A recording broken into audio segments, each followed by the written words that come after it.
refined as possible. And we're live. Hey, everyone. Dash Attack here. Sorry, just having some conversations, because we have so many topics to get through. Some really, really big stuff in gaming. And, joining me is, of course, the cartoon gentleman, Zine, and our Galaxy Red, and our two guests, DJ Ronnie and St. Hugo. Hello. Hello. Yeah, I was just shouting at Dash. I was just shouting at Galaxy. It's like, of course we're gonna repeat our talking points. We gotta refine them for the show. Yeah. Also, fuck you, Dash, for just pressing live while I'm shouting at someone. Well, it's fuck you for going past the timer. You see, Dash doesn't want to be late and gay, especially because I found an X clip of him being fake and gay, okay? Oh, no. Should we bring that up? No, let's not bring it up yet. Let's bring it up later. But it is great to see everyone. Damien will be popping in an hour to replace Zine because Zine has some gaming streams to do. It is great to see everyone. And yes, I do like shouting at people, but I'm not quite at the Tom Connors level yet. Mainly because I'm not an alcoholic. But it is great to see everyone. I hope you're all doing well. It's great to see the ultra TTRPGer. It's great to see Cancel This Podcast, who's watching the show until his girlfriend arrives, which is good. Julia's not his wife yet because his mother hasn't been thrown down the stairs. Great to see Galaxy Red. Great to see St. Hugo. Great to see me. Great to see Dash. Great to see everyone. We're limited to a panel of 6. Whoever's phone that is, boo. We're limited to a panel of 6 because we're not paying StreamYard a dime, but we appreciate if any of you fine folks and fellow creators give Dash a donation as part of his gender reassignment surgery, because he found someone who looks just like him, who is a girl. Oh yeah. In fact, we're going to show everyone yes, the transgender Dash right now. Yes. All right. Yeah. Okay then. It's fantastic, man. Finally, I can lock up someone in my basement. My identity has been Oh, stolen. Okay, make it bigger. Oh dear.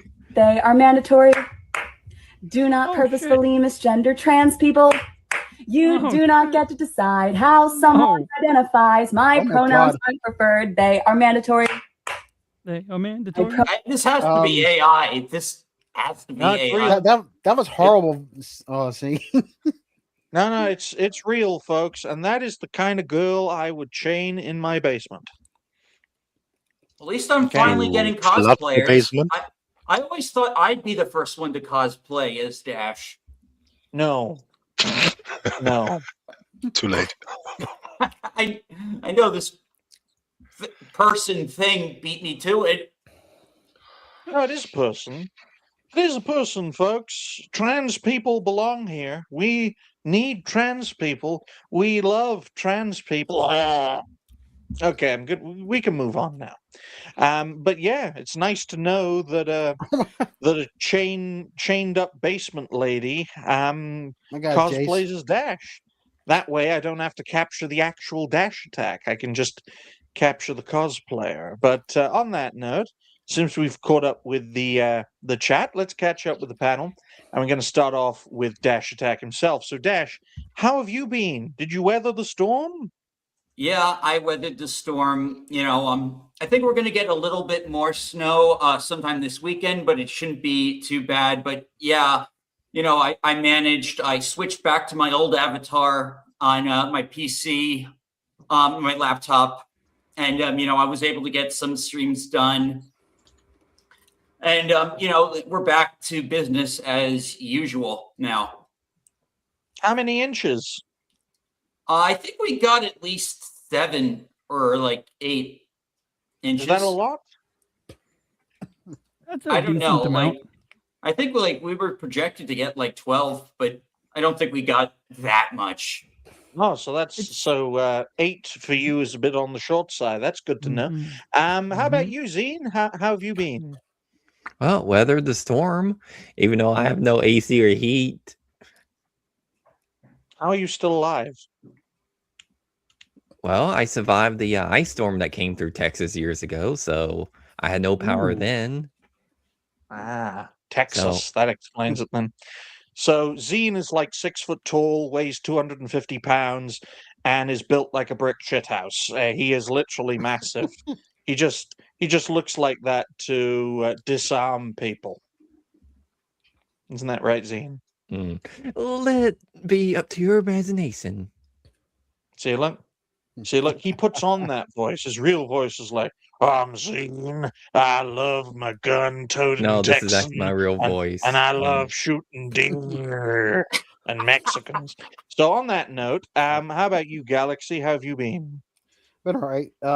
As you know, we had snow too last week, and I talked about it on Monday. But yeah, it all went okay. It's supposed to be more snow again as well here tomorrow, but or we're supposed to be. But at least a couple days ago, I looked on the weather forecast and it said it was supposed to be. Then I checked earlier and it says it's none. So I don't know what's going to happen. So probably won't get any snow at all. So until but it did say it might have some next Wednesday now. So I don't know.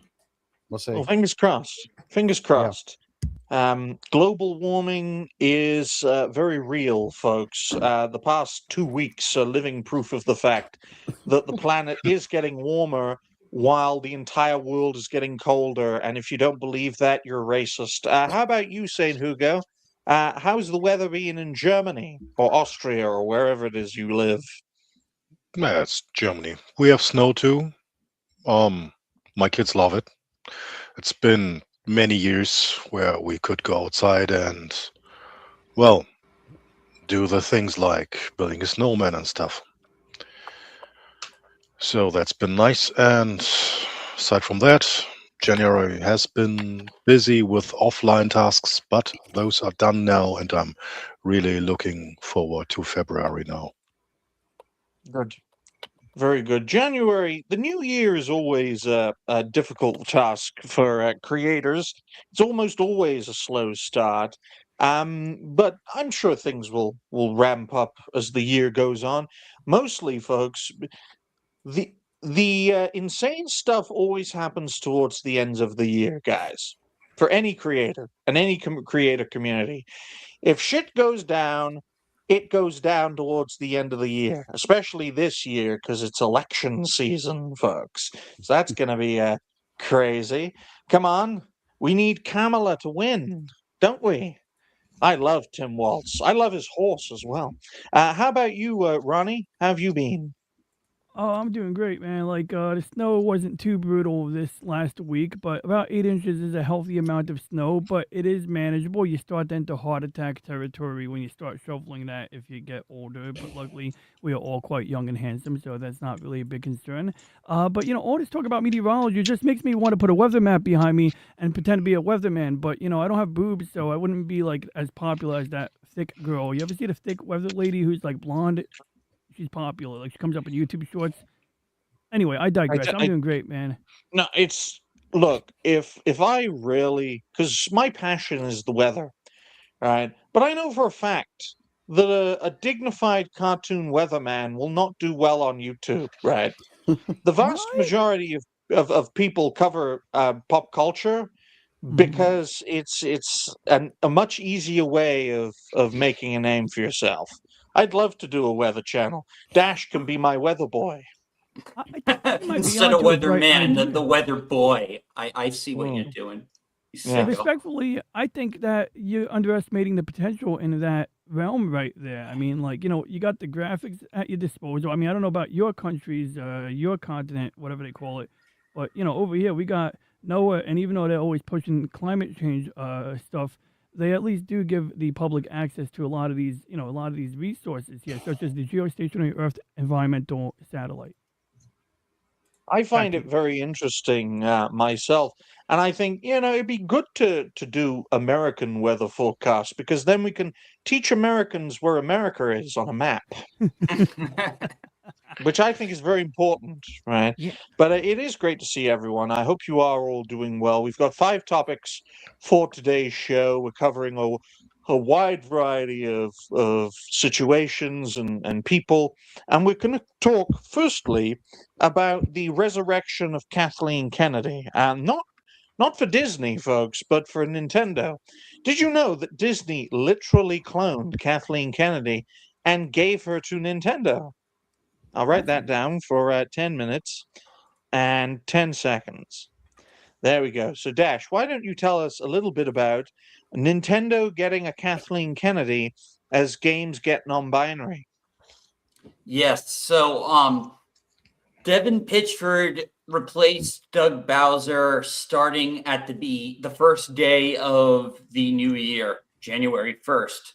So this has been full month, and they just started off with a new Nintendo Direct for the Life Sim Tamagotchi Life.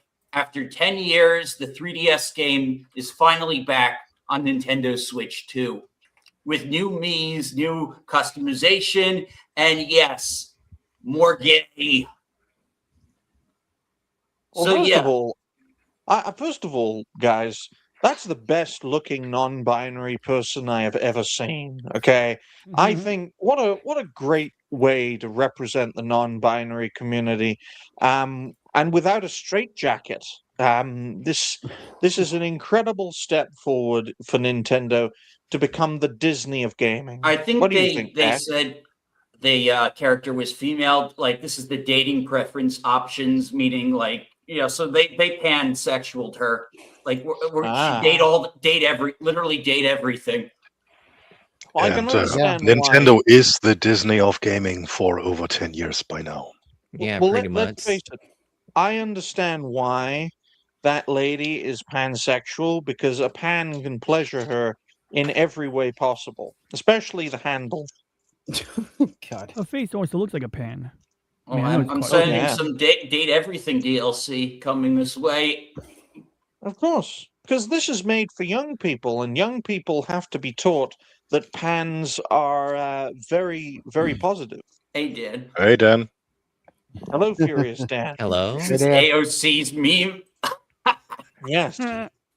Oh man, Yes, like it is. that's the other thing. Nintendo is also limiting screenshots on this game because they know they're going to make Jeffrey Epstein and Tucker Carlson in a gay relationship, and then they're going to have Diddy parties. Look, man, Tucker recently had an interview with Sink Uyghur. I think anything's possible at this point. Looking at this, I am of the opinion that what will happen to Nintendo will be very similar to what happened with Lucasfilm under Kathleen Kennedy. You are going to essentially have a company that devolves into a malaise of big problems, right? We look at this situation, we look at this various example, and let's face it, she has the name of the GTA 5 villain, right? Devon, or Devon Weston. Remember that, guys? Remember the big bad guy in GTA 5 was a literal multi-billionaire asshole? Well, The big bad in GTA 5 was the lobby. that too. But it just goes to show life imitates art and art imitates life. It's very dangerous. And, Nintendo is the devil of gaming now. It's not EA. Ubisoft is dying, so it's not them. It's not even Microsoft through Xbox or Activision Blizzard through them. It is Nintendo. And I'd like to get everyone's perspective on that. And we'll start off with Dash, who brings up yet another example of Dispatch getting censored while half of Nintendo Switch's library is consistent of, well, AI slop. yes. Yeah. AI slop plus AI, not AI. Something fetish else we can't say games, on YouTube. Hentai party puzzle girl. Like literally, like these are.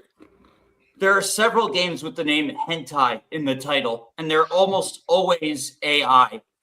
Oh, thank you, Nathan, for the 5. At this point, Nintendo Japan needs to shut Nintendo of America, or at least very least move the headquarters out of what they need to do is stop listening to them entirely, because like, this stuff like is in the Japanese version. Now, I was told by a subscriber that they've actually tried to hide or underplay some of the woke elements in the game. Like, for instance, the non-binary option is translated as other in literal Japanese. So like that was a North American change they did for that game, which is also really funny because the Fire Emblem Shadows, which I play, just recently did a survey, and they asked, like, if you're male, female, or other, or, oh, I'm sorry, if you identify as male, female, or other. They didn't say non-binary. And I was like, okay, yeah, because, Fire Emblem's more for older fans anyway. So, like everyone, is into those types of games. So, like, yeah, of course, like I did male and continued the survey, but they didn't do that for this game.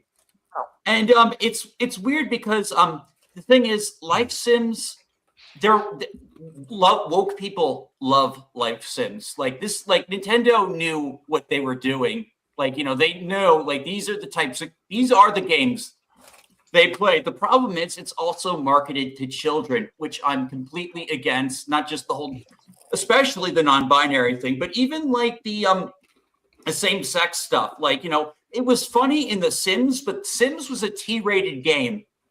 Sims came out as a T-rated game in the 2000s. Yes. And we have to accept, folks, right? If you don't want a game on your platform because of egregious actions Sexual within content. that game, just get it off. Get it off your platform, right? Because there's no incentive for anyone to play Dispatch on the Switch 2. There's no incentive. Oh yeah, no, garbage port, play it on Steam. Exactly. Play it on Steam, play it on PS5, play it on the Xbox at this point, right? Don't play it on Nintendo Switch 2, where it's not going to showcase everything that's a part of it. I haven't played Dispatch because I don't want to support a project that supports egregious people. In my eyes, that's why I haven't played it. Now, that may change in the months or years ahead. I don't think it will. It's funny because the character that person voices is one that has like some of the most like. Here's a question for you, Dash. Can I kill the bitch? Can you kill the bitch? You can make her fail, and then she gets put off the team for the remainder of the chapter. You see, that's what I like about choice-based games. You get to kill the bitch. I just hope so. But Dispatch is a fantastic example of a game that should have nothing to do with Nintendo. Quite frankly, it is the antithesis of what Nintendo is all about. I'd like to get other panelists' perspective on what Nintendo is doing. Let's start off with Zine. This is a complete contrast of how that was on the Switch, or where it's like, compared to Sony at the time, it's like, Sony was censoring literally everything that made things look worse. Where Nintendo released the game like, hey, this is what it is. And now it's almost becoming an exact opposite. The contrast. Yeah, crazy. They're outwoking Sony. Yeah. It's see guys, even covering this topic is depressing. You can tell. Yes. Everyone here is depressed by the fact that Nintendo is going down this path. I think Galaxy is most depressed. What do you make of it? I'm I guess you could say I am kind of, but not really. But the thing is with Nintendo doing this, they've I think they put themselves into like a corner kind of, so because they've been doing this for they've been slowly doing this for a few years, so all the censorship and stuff. Because I mean, they did it with like with Paper Mario back then when it came out. Thousand Year Door. Thousand Year Door. Yeah, the re-release or the remake? The one that just came, the one that released last. Oh yeah, so the remake. Yeah, well, technically it's not a remake. I don't think it was more. It is a remake. No, it was just a retranslation, and and added for like Switch controls and stuff. So.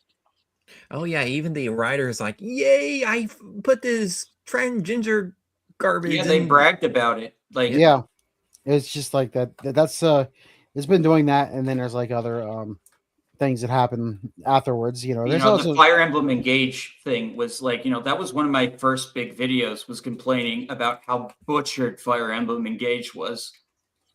But yeah, it didn't help that the base game was also shit. Yeah. Is that all? Depression. That's it. It's depression, folks. You can tell. This entire topic is depressing the panel because I'm sure we were all Nintendo fans at one stage in our lives, okay? This is a company that has been around for a long, long time.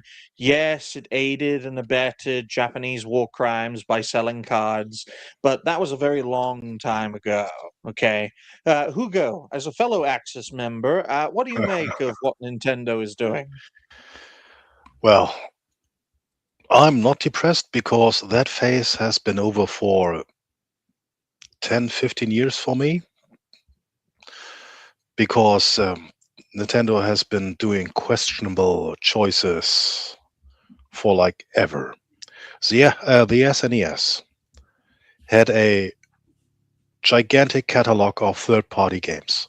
And then Nintendo decided, oh, we want to be focusing on family only with the N64, and the GameCube was a bad choice. Then they desperately tried with exclusive deals, like with the original Code Veronica, causing damage to Resident Evil because, yeah, well, not so many people had the GameCube. Mm-hmm. And Code Veronica X, I don't know how many years, can't remember, it's been between the original release and X on the PS2, but too many. And then we got dumb action stuff like Resident Evil 4. That is a title I hate to this day, and everything Oh, yeah. after too. Yeah, Resident It's Evil is not going to have a good future, especially when they name their latest game after a gun. well, like I said, from my point of view, Resident Evil, the last real entry was Code Veronica, and the rest is trend chasing and bad decisions and so on. And Nintendo, with the exclusive deal with Code Veronica, was part of that. But aside from that, I parted ways with Nintendo a long time ago with no ill will, and everything was fine from my point of view. But then they decided to go harder and harder with their lawfare crap. Instead of just staying in their little corner, they have their customers. Keep them. They are idiots. No problem. Milk them dry. I don't care. But stay away from all of the other aspects of gaming. And they don't. I really don't give a shit what they are putting in here now, because they can't disappoint me in any way anymore. They are holding hostage, well, their own IPs. The only thing I would be hoping for is that Nintendo breaks apart and for every IP like Zelda, a fresh studio emerges. Yeah. Watch Fuck them Nintendo. break into Just fuck what- Nintendo. watch them do the opposite of Square Enix and break into three companies: Nin, Ten, and Do. Oh, that would be funny. What about you, DJ Ronnie G? What do you make of this whole situation? Well, I mean, for one, I always thought of Nintendo as the family brand, but it's true they did shift gears around that Super Nintendo era, and Nintendo popped my gaming cherry. I mean, Super Mario Brothers, the original, or at least the American one, is my first video game ever, alongside Duck Hunt, which was still a good time. But anyway.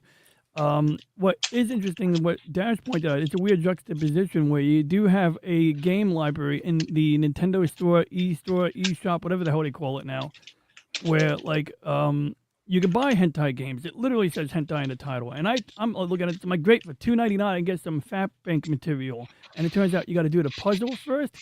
But that being said, that's like, jokes aside, if that's your cup of tea, yeah, I mean, you do the puzzle and then you get the girl with varying levels of attire. I forget if you see full blown titties in the game, but frankly, you probably don't. You don't. A lot of it's just sure. AI sensual. They're misusing the word hentai. Yeah, you get some panties. Yeah, and that's what it is. And at the end of the day, it's like Nintendo cares so much about keeping it family friendly, and yet we have this. And I know they censor it a bit, but it's like still, this is just fucking like inconsistent here. And bottom line, circling back to what Digny said, yeah, like if you're not gonna let the game, release the game in its full glory or whatever form it was envisioned in, don't bother releasing it, because there's no point in buying it for the console that is already, performance-wise weaker than what's available. And now you're going to be getting handicapped by, the content being reduced in the game as well. Yeah. So, yeah, kind of pointless. Like, when I go to buy a game on Switch, I check, is it on Steam? Is one is going to play better on whatever machine I'm running it on if it comes from Steam? So, generally, I only buy games on the Switch shop when either I absolutely want to play it on a Switch, which is pretty rare, or because it's got a very good battery life, the original Switch. I mean, it's a weak device, but it strikes a really good balance for mobile gaming, in my opinion. But bottom line, it doesn't really surprise me, Look, man, we look at this as someone eats their chocolate while live, or whatever it is. We look at this, and I think to myself, Nintendo, good luck with the Switch 3. That's all I'm going to say. But on that note, ladies and gentlemen, managed to get everyone's perspective and keep the topic to about 16 minutes, which is pretty good. Pretty good, man. A lot of what's been going on has been pretty good, especially, well, for all of us here, pretty good. Okay, second topic, wink, wink. 26 minutes and 59 seconds. So I can say, if you haven't already, like the stream, share the stream, donations are always welcome. 2.2 is Code Dick Vane 2 faces censorship after game launch. Now, why did I call it Code Dick Vane 2? Because that would be a good name for a porn parody of this game. What do you guys think? Way too much effort just for a name joke. Oh, come on. I think it was funny. See, look, you call it Code Dick Vane and then have a giant dildo in the middle. Yeah. I mean, code already has 2 of the letters you need for cock, so... Yeah, so if those who aren't familiar with the original game, it was a anime Souls-like that was rated M, where you play as a vampire in the post-apocalypse, and there was a bunch of waifus, and you could go into a hot spring, even though it's the apocalypse. And with them, you can go get half naked with like anime girls. See, look, we're already halfway there. Yeah, and so this one they toned it down, rated T. They people are noticing you can't make some of the outfits aren't as revealing, at least on the player characters. The avoidance of naming any gender is also noted, but not exactly body type A and B. They don't actually say that. They just do the cowards thing and just like don't even say gender anywhere. It's so sad. It is so sad. An epic adventure awaits. That's why it's censored, unoptimized. It has pay for access, which isn't usually a problem, but it is. Yeah, in this just case. The early access was very broken. So the people that paid $80 didn't get whatever patch. I was able to play it fine last night, but I don't know about cut or resold content. I'm not sure what that's about. And the anti-consumer malware is, typical Denuvo shit. Shame on you, Bandai Namco, for creating Code Vein 2 instead of Code Dick Vane, which is what every gooner wants. I'm sure Dash would buy a game called Code Dick Vane, I'm sure. I don't know, as someone who has, variety of preferences. Like, mostly like for women. Like my big waifu is the big-breasted, dark-skinned lady named Holly. I can't wait to meet her. But what about that lady who cosplayed as you? Do you have the hots for her? That wasn't a lady. No. I like people to be like, unless it's like a femboy, like, like going about me and just being like, just, I'm like, no, like, I'm not into like whatever that thing was. That was a girl. That wasn't a man. That was a female. Was it? I honestly could not. Yeah, so I'm looking for. I actually recreated my character using the game's character creator. Ooh. Yeah, I'm trying to find the picture of it. It's not usually sorry, I've been. Well, no, it's all right, but it's not usually a good sign when our host can't tell the difference between a guy and a girl. Well, the thing had so much. So much what? Not like I don't know. I don't know what drugs they were. I know the voice was female, but well, you can tell it's a female because they had to paint its facial hair. It wasn't real facial hair. Anyway, like let's focus back on Code Vein 2. So here is see, I made Dash. I gave him some big pecs. I gave him some fake cat ears. Yeah, so I think he came out pretty well. I don't know how to respond to this, so I'm going to defer to Zine. All right, Zine, have you tried Code Vein 2? Have you seen any bit of it? Oh, I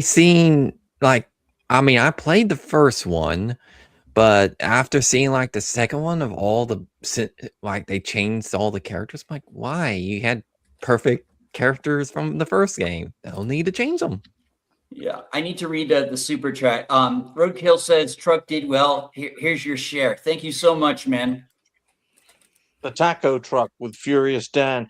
I'm amazed. You guys should go to Minnesota with that taco truck. I'm telling you, it's freezing there. You gotta help people out, right? Give ICE some tacos and give some tacos to the protesters too. But thank you for that, Zine. It's given me enough time to comment. You either have to be so self-confident or so narcissistic to create yourself in a game. So I'm glad to see Dash is becoming so self-confident in his abilities. Yep, I tried. And yeah, this is the girl I mostly bought the game for because hot damn. Yeah. Like goth mommy. Like, it's a shame you can't make a female character with this big boobs. It's like a damn shame. Yeah, the lighting is a bit dark for me, but it's a great piece of artwork. Just needs to be a bit brighter. That's all. It's because it's a very gothic game. Yeah. What about you, Galaxy? What do you make of what's been going on with Code Vein 2? Well, as like Zine said, I've played the first game. I've actually beaten it before, but the second game I haven't tried yet. But I have seen clips and stuff of it, and I've also seen all the censorship and stuff too. So it's just like I'm kind of like I'm not really interested in it now because not to mention that they don't have multiplayer in it like the first game. The first game had multiplayer. This is only a single player only game, and so I have no reason to play. I'll tell you this. I'm not spending $60, $80 on a game, right, period.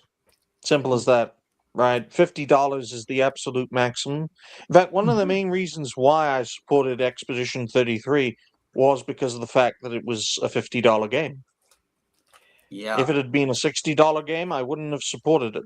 They easily wouldn't have supported this game at $40 or $60. Like the graphics aren't that like heavy, though it is 60 gigs for some reason. My goodness. Well, Saint Hugo is a part-time game developer. What do you make of this whole situation? Well, I do have Code Vein 1 in my backlog, but haven't had the time to actually play it, so I can compare for myself. I have seen Dash play the second part just 2 days ago, I think, or was it Yeah, it was yesterday? last night. It was last Last night. night. I mean, I would like to the game to be good because I do like good time travel stories with branching decisions and paths, but I just can't support any kind of censorship, whether I care about what is censored or not. Yeah, there is no place.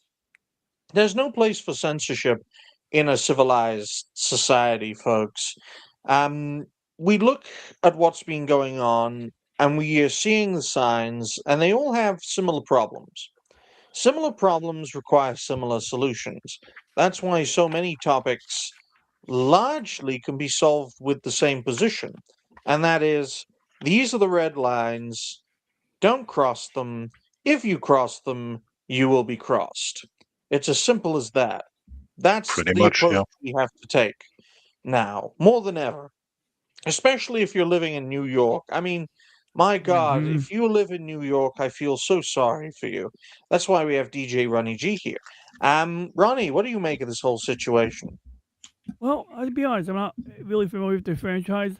I've liked Souls-like games. At least I got introduced to the original Souls-like game before, and that's a fascinating image there. What were we talking about again? Yeah, Code Vein 1 versus Code Vein 2.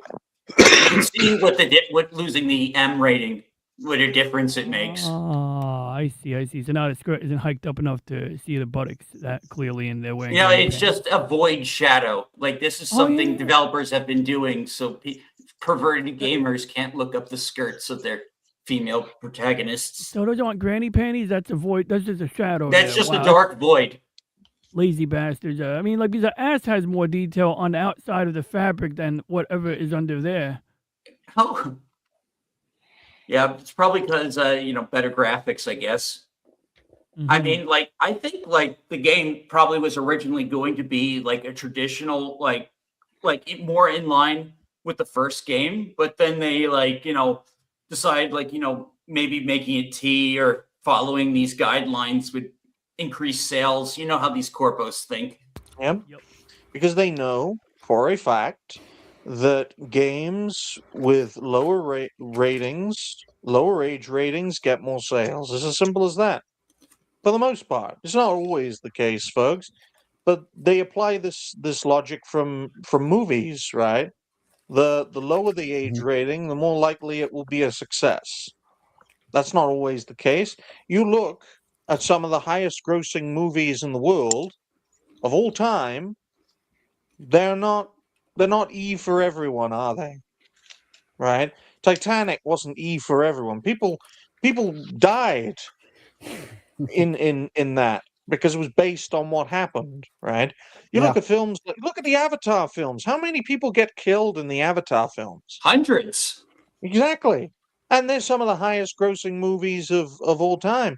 You look at, the Avengers movies. How many people die in the Avengers movies? Plenty of people. Half the fucking universe, Huh. Yeah, one of them. right? But it just goes to show, and you see this with content creation as well. Those who play it safe have the highest chance to succeed, but the best creators, the most popular creators, are always the creators who take risks. Always. And that is the dichotomy we're seeing here with Code Vein 2, with the gaming industry. You take the safe path, you have more of a chance of succeeding, but you'll never be number one. You'll never be at the top of the tree. Never. It's as simple as that. Honestly, who wants So, to be a pathetic joke like Mr. Beast? Yeah. well, Mhm. I would love Like, to run I would love to run experiments on people, but apparently it's bankrupted him, which I don't understand. Right? The funny thing is, like, especially like with safe content creators, like I showed a tweet from the gaming cage, who is definitely a safe content creator, not going against the grain, not really criticizing corporations, just like positive vibes. Like, I personally don't have too much against him other than I disagree with his politics, but like compared to some other dickheads, I think he's all right. But the thing is, like, I do think, like, thing is, I don't want to be a content creator like him. I like to tell people like how things are. No, you've got it all wrong, Dash. We should be quoting, Reforge Gaming. We should be quoting that black guy called Paris, right? We should be, supporting the games industry. We should be supporting political correctness and social justice and, non-binary people. Trans people belong here. If we play it safe, we will succeed, okay? However, we will never ascend to the top of the tree. Well, there is room for content creation that is safe and not hypocritical. Like, for example, I don't know if anyone knows the creator Call Me Kevin, or Don't Call Me Kevin. I think he has 2 channels. Just playing games in the most crazy ways, doing everything wrong on purpose and being funny and entertaining, and just, well, showing passion for games and trying out everything from major titles to rather unknown indie projects. So sounds awesome. Then Steam will become the devil of gaming, like Nintendo is turning into, and they will sue anyone who streams Steam games. Then we are all doomed. Mm-hmm. And if you think that's impossible, the United Kingdom, it's not a topic, but the United Kingdom is currently suing Steam, and they are likely to win because they are suing them in a UK court. The UK just doesn't count from my point of view. It's a rogue state. It's been overtaken by traitors and terrorists, basically. So I'd they have no validity. Come again? I'd expect nothing less. Come on, guys. You can't be that thick. I don't think he heard you. Come on. No, I agree. I think Starmer is like worse than Trudeau in a lot of ways. Like, they're He's both gone bad. to China. He's making friends with our Chinese friends. He's being nice to our Chinese friends. And look, man, Tibet doesn't exist. There's only one China. It is red, and we love our Chinese friends. We love our Chinese friends, don't we, guys? No, absolutely. Real Chinese are situated on Taiwan. Put hundreds of people in jail for edgy tweets while letting like actual like rapists on the streets like roam free. I don't know what word Saint Hugo just said, so I'm just going to he said the wrong it. name. He meant Republic of China. What's that? That's the actual name of the island nation that is just east of that big nation. No, I only know China. But on that note, ladies and gentlemen, I'm having fun, right? Because if you actually had a Chinese content creator on this panel, right? If you mention Taiwan, they will be like, "What? Who's that? What's that country?" It's like you say, "Oh, Taiwan." It's like, "What was that country's name again?"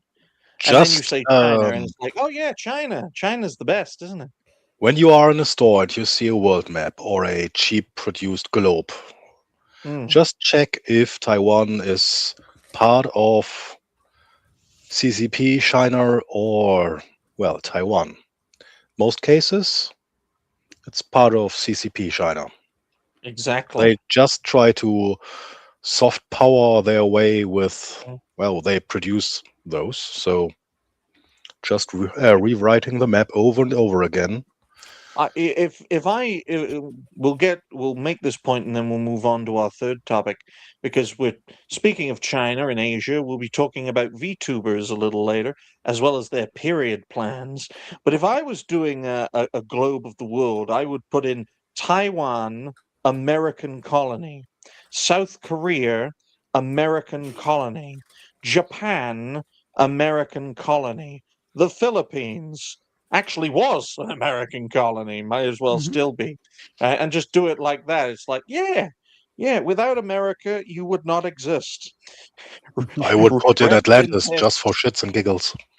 Yeah, rest in piss, Winnie the Pooh. So on that note, ladies and gentlemen, let's move to our third topic, and let's talk about VTubers. Let's talk about cancel culture, and let's talk about, period plans. Yeah, VTubers have period schedules, folks. Does anyone on this panel have a period schedule? Dash, do you have a period schedule? I don't. Damien might. I don't. Well, if Damien has a period schedule, he should see a doctor as soon as possible, because he has colon cancer as a result of shall we say, a Trehan backshot syndrome. So, yeah, why don't you bring up this? Yeah, I'm getting the Dash. Yeah, because this caused a lot of. Dash wants to talk about the cancel culture. I want to talk about VTubers having period timetables. Not periods as in class periods. I'm talking about periods as in women bleeding. Yeah, I'm trying to find the actual chart. X's search engine is shit. X. This is why you need to bookmark, save, link, download, because they could be gone before long, Dash, right? You gotta do that. Got to do that, You buddy. can always run a PHP crawler script. I have no idea what that is. Basically, here I got a Grok. I got a Grok summary. I got a Grok summary of it. Thank you, Google. No, thank you, X. See, look, this is right in another there. fucking language. Look, it's right there. VTuber ovulation tracker. Pulling from shared the clips was started showing 90% of ovulations as of late January 20. VTuber Pinky called it a creepy and disrespectful, while Alicia recovered from all stress consent amid irregular cycles from birth control or health issues. Offenders note it's public info only and jokes around, like fans plotting fake tummy pains or celebrating their inclusion, highlighting VTubers' balance between bonding over shares and private risks. I'll make this very clear, folks, because this is a serious issue in the VTubing community. Catfishing is a serious issue. Fans of VTubers want to know that the people behind the mask are who they say they are. Okay, you all know I look and sound exactly like my cartoon. You all know that. And I want that to be true of everyone else on this panel. And that's why this tracker, as creepy as it sounds and looks, for obvious reasons, exists solely to hold these VTubers account, because some of them, not all of them, some of them pretend to be nice little ladies, make a lot of money, get a lot of support, and they're essentially scamming their viewership. Okay? Let's face it. Because let's face a fact that we brought up, in the previous topic. It is easier to be a female content creator than it is to be a male content creator. We can all attest to this, right? If Dash put on a female voice, had a nice pair of tits, and looked attractive, he would have more support than he has now. It's true. It is fucking true. Like I said, being a male VTuber, like before there were so many other male VTubers, it's hard mode. It was hard mode. I knew it was going to be harder, not like being like a girl. Like I could have done a voice changer. I could have pretended to be like, a lolly or like some big booba mama. But no, I didn't. I tried to just be, I just tried to be a cat dude, and then I took steroids. And if you tripped over your words, Dash, you could be like, oh well, Dashy's just a little shy. She's just a little shy. She's getting used to this. She's not used to all this male attention. I'm sure she'll ease into it. Because let's face it, folks, a lot of female content creators' audiences want to fuck them, right? A lot of them, right? A lot of people who are fans of female content creators are attracted to them. Very few female content creators make a name for themselves purely covering content. Much rather, they are the content being covered. Almost all of them. Not all of them, but almost all of them. And there are various examples. Yeah. VTubing is definitely like a fan service thing. Like that's why even the male VTubers are like hypersexualized, or like they fill some sort of niche for some people. And it's like Kirsche. Like, just look at Kirsche. She covers politics and the news, but she's got big bouncing boobs and tails. Like, me, I have big bouncing boobs, and Thing is, Kirsche is entertaining and funny and daring in her topics. So she is an example who happens to be a VTuber. Yes, utilizing the model, but that is something independent from the aspect that Kirsche is entertaining and everything. Yeah. Well, let's put it this way. Because Kirsche is a fantastic example. If Kirsche was just a human being and not a VTuber, do you think she would be a prominent creator? I think she still might have like an audience, maybe not as big of an audience as she has now, but but I think so. I think she's got the talent for it. Like she's and I think so too. Based on your answer, guys, that's exactly the problem. Because as we all know, I have for many years, folks who know, I have for many years promoted openness, honesty, and transparency in doing what we do, because the opposite of that is being closed, not being transparent, and quite frankly, not being honest. One of the main reasons I initially opposed VTubing is that it is a great way of being a complete fucking liar and succeeding as a complete fucking liar. Right? Yes. Dash can tell you, I was very hostile to even the concept of VTubing, wasn't I, Dash? I don't remember this. Yeah, I was. I didn't like it. I didn't like it because I didn't consider it to be open, honest, or transparent. Okay? Now you may be wondering, why am I a fucking cartoon? I'm like the Chinese communists. I don't do this because I want to do it. I do it because it's a workaround. It's like when they say, oh, we're going to have an open market now. It's not because I want it. It's because I have to do it to survive in this ecosystem, which is a damn shame. I still look the same. I got a nice hat. And I still sound the same. But I got to be this fucking cartoon puppet in order to have a place here with all the other cartoons. But yeah, I thought you knew, Dash. I was very anti-VTuber for quite a while. Oh. But your opinion, ironically, your picture looks like a cartoon version of Hazel. Yes, I know. But look, people say, oh, it's freaky, oh, a fertility tracker. These people are creeps, right? First of all, you get the audience you deserve. And second of all, look, don't be fussy about who watches your... Oh, damn. Damn.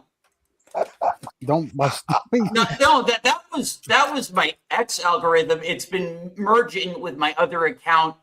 And luckily, there were no nipples, so that was fine.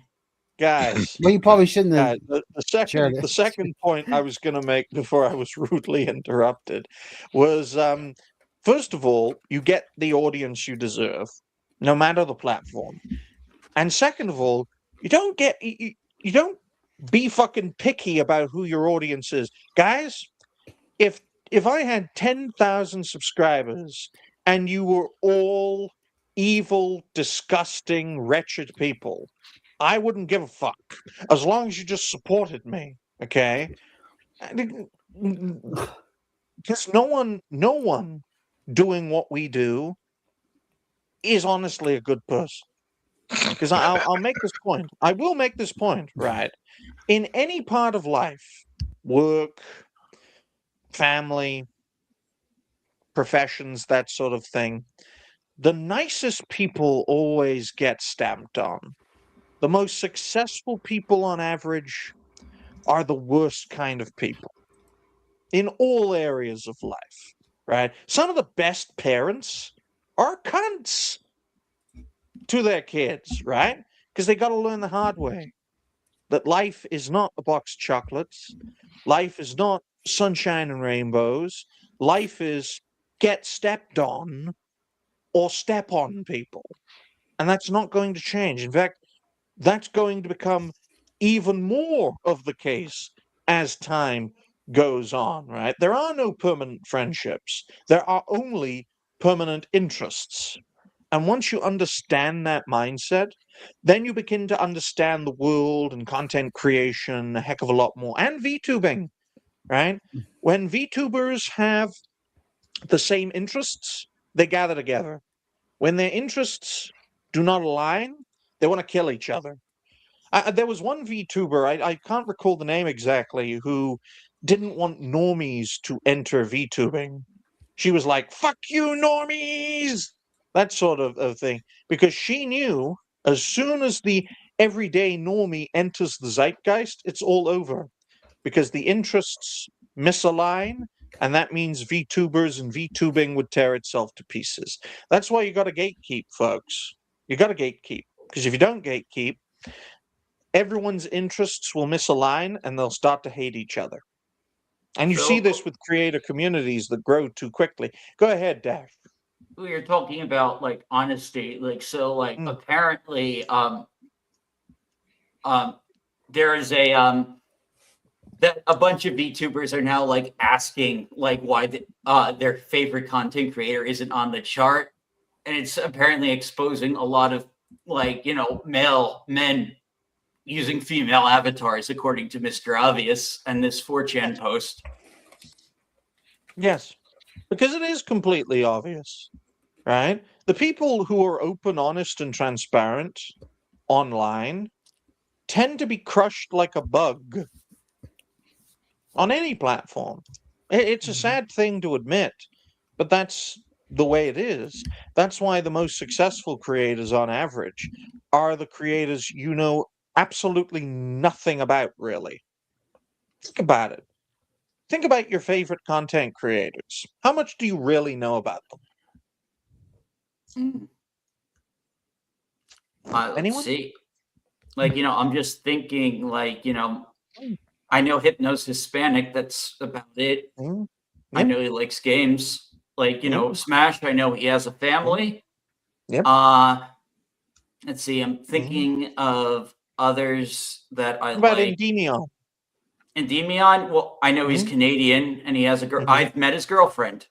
Oh, that's good. I know that Endymion likes wearing tank tops. Yep. One of the reasons I dislike seeing him anywhere. I remember when he was more polite and thankful when he was brought into Yellow Flash and so on.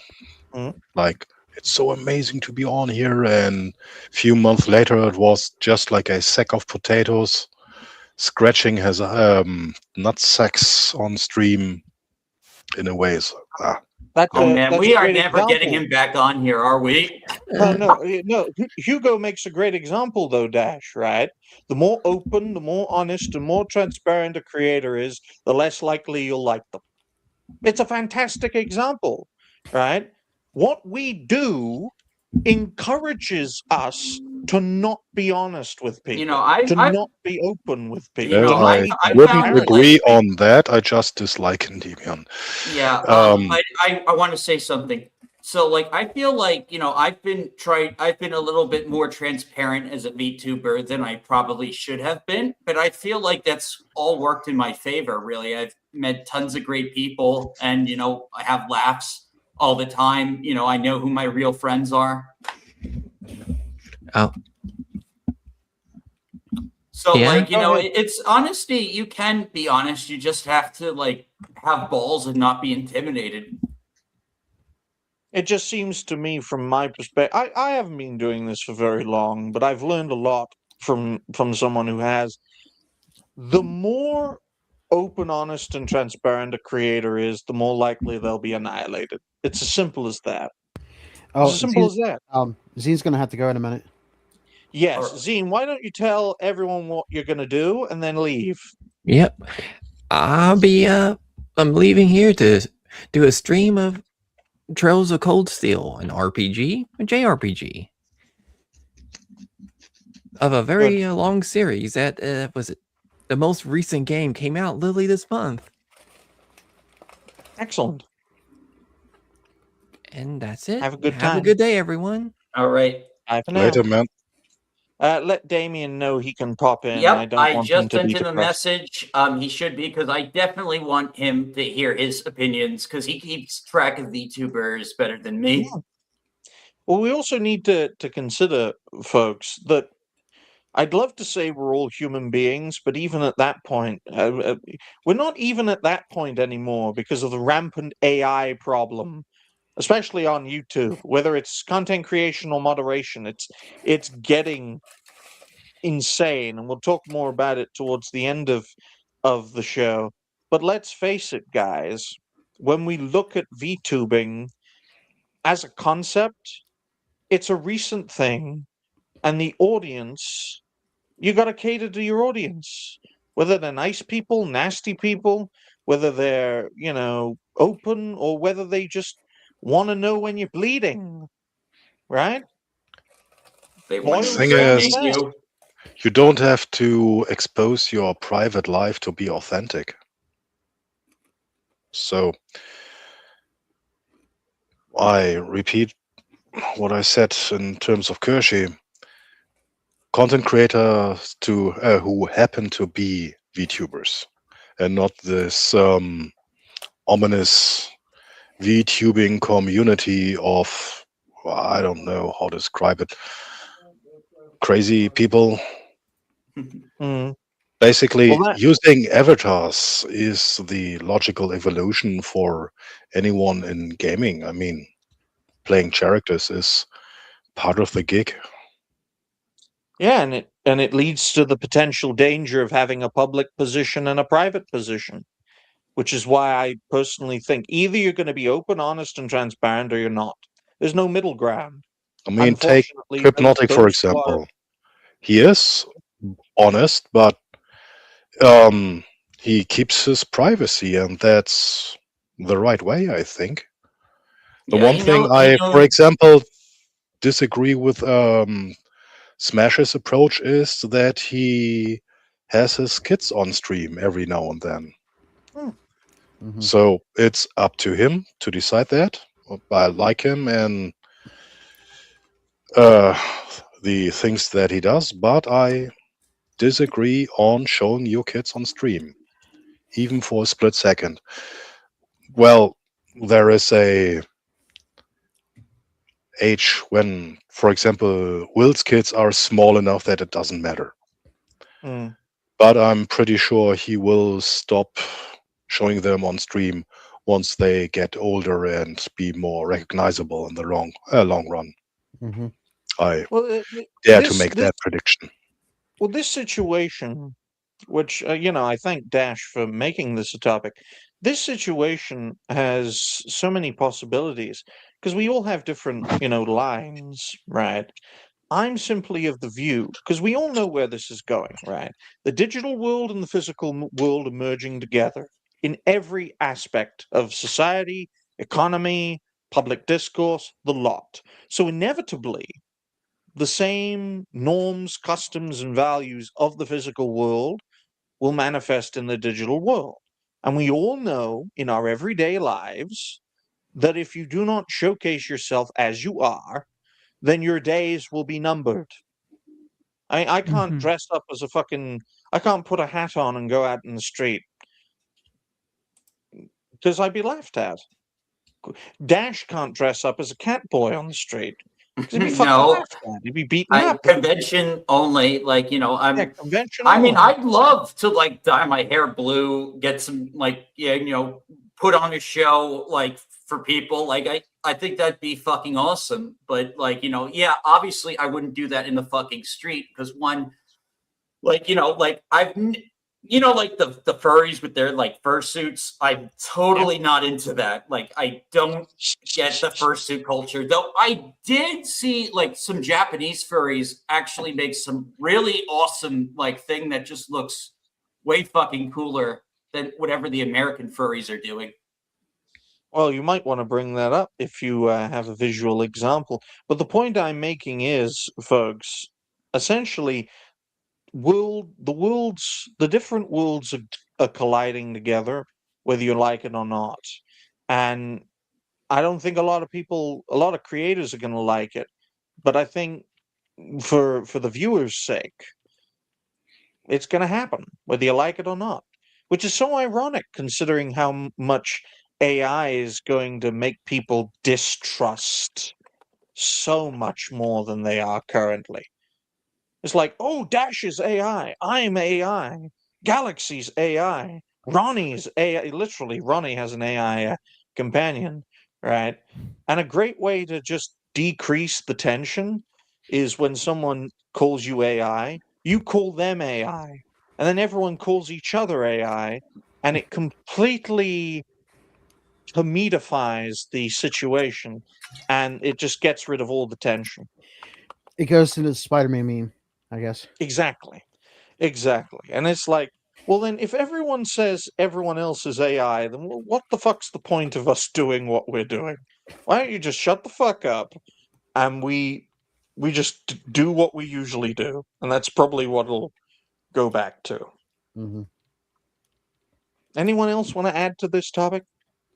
Oh, I mean, I've Galaxy, met some. Ronnie? Not I really. met some level-headed VTubers in my time, and I've also seen what you're talking about with the whole simp circus, I guess you would call it. Because I mean, like, Mhm. it's definitely a huge industry where, for whatever reason, the parasocial relationships lock in, and the suckers go for it.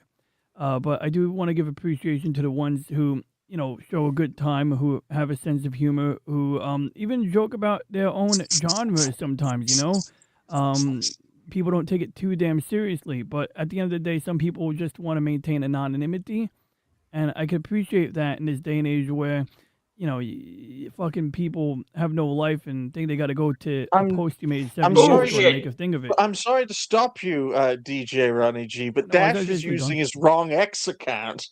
Damn, fuck. Yeah. I got sidetracked. I was looking for the costume.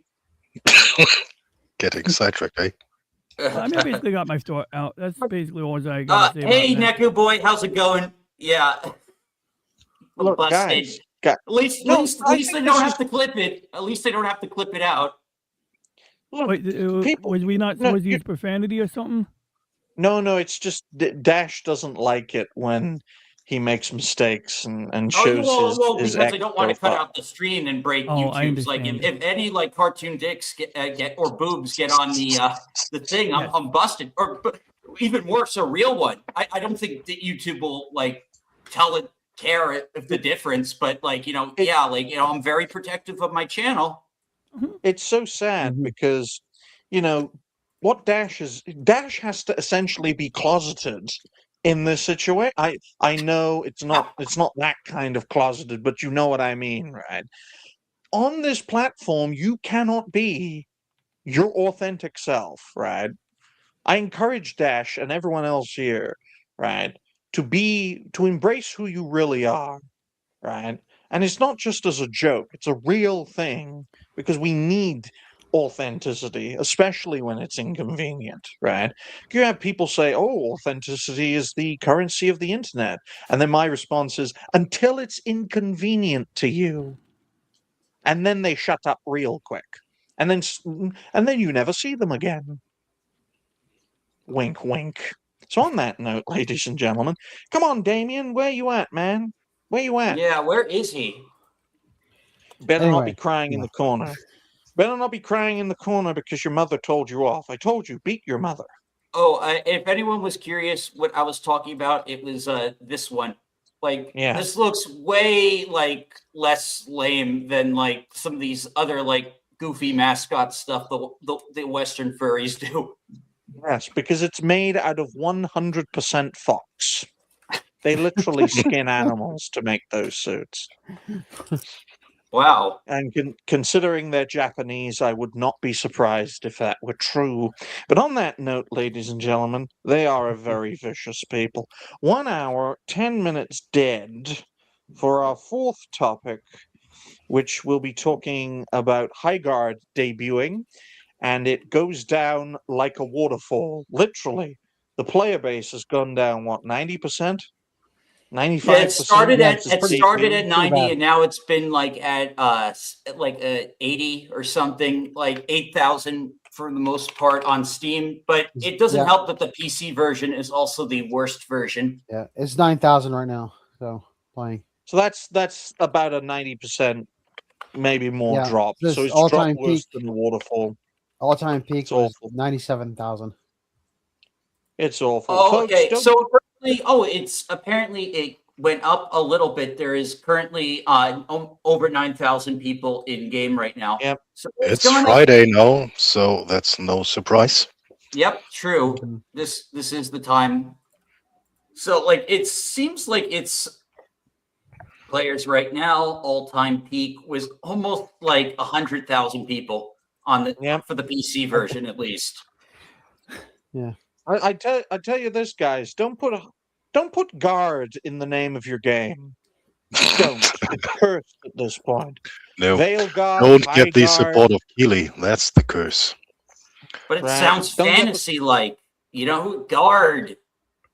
Oh yeah, yeah. Check out my new game, Wank Guard, ladies Wank and gentlemen. guard? Yeah, that'll probably fucking fail.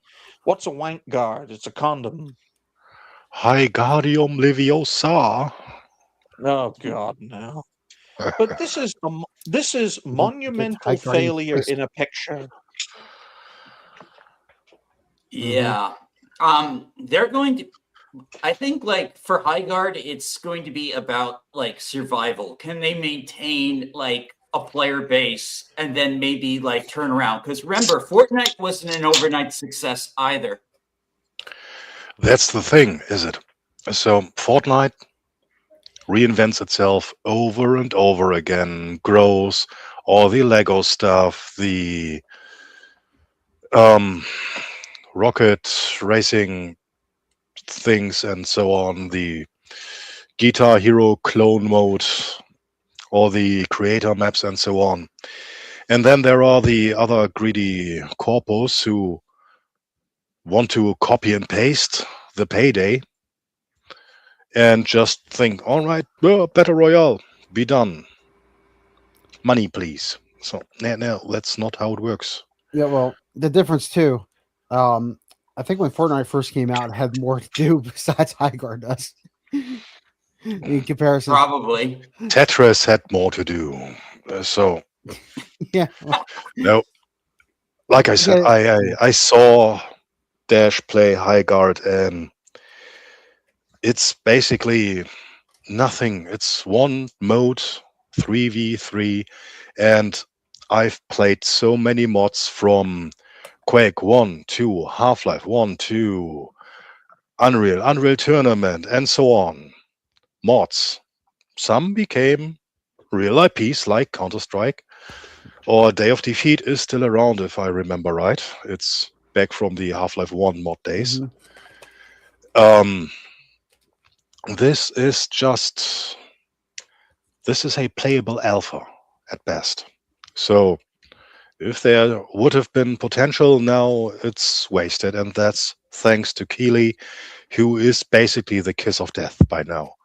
Just yeah. look back at nobody disliked E33 in any capacity until they won at the TGAs, and suddenly haters appeared, and that other award show I never heard of before Yeah. disqualified them and so Yeah. on. And They accused them suddenly, of so using yeah, AI. the real curse is Keeley. And let's be honest, Keeley is the character of a door salesman for vacuum cleaners. He is so bland and boring. I Well, cannot understand how he ever reached this position. They might as well By throw being a crash dummy on the stage. well, by being a vacuum cleaner. And speaking of vacuum cleaners, Damien, have you been? Hi, I've been well. I just struggled to get on due to iPhone update. Oh, damn. Dear. Yeah. It's, yeah. Sorry you missed the VTuber ovulation discussion. I know you would have been. Oh no, listen, I'm gonna make a video on it saying the women that are complaining shouldn't be complaining. If you're gonna share information on the internet, it's gonna happen. If you don't like it, find a new career. Exactly. And Damien, if you ever start ovulating, you have prostate cancer. Okay? I would assume that's the case. There we go. So we're talking about Highgaurd and the curse of the guard name. Don't call any of your projects guard. And I simply want to make a point in regards to this. It looks like a waterfall. It looks like a complete failure. This project will crash and burn. There's no coming back for Highgaurd, and we will, I'm sure, within a week or two, move on to another egregious failure. It is a corpse in the litany of corpses of ruined games.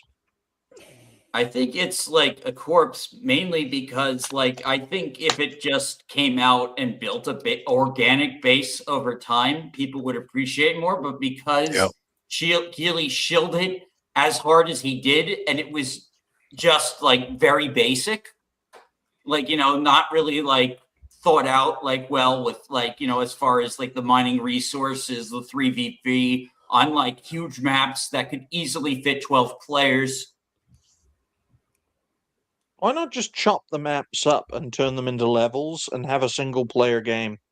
There could be. I'm sure they're going to make smaller modes at some point. It's on their roadmap is to introduce more modes into the game.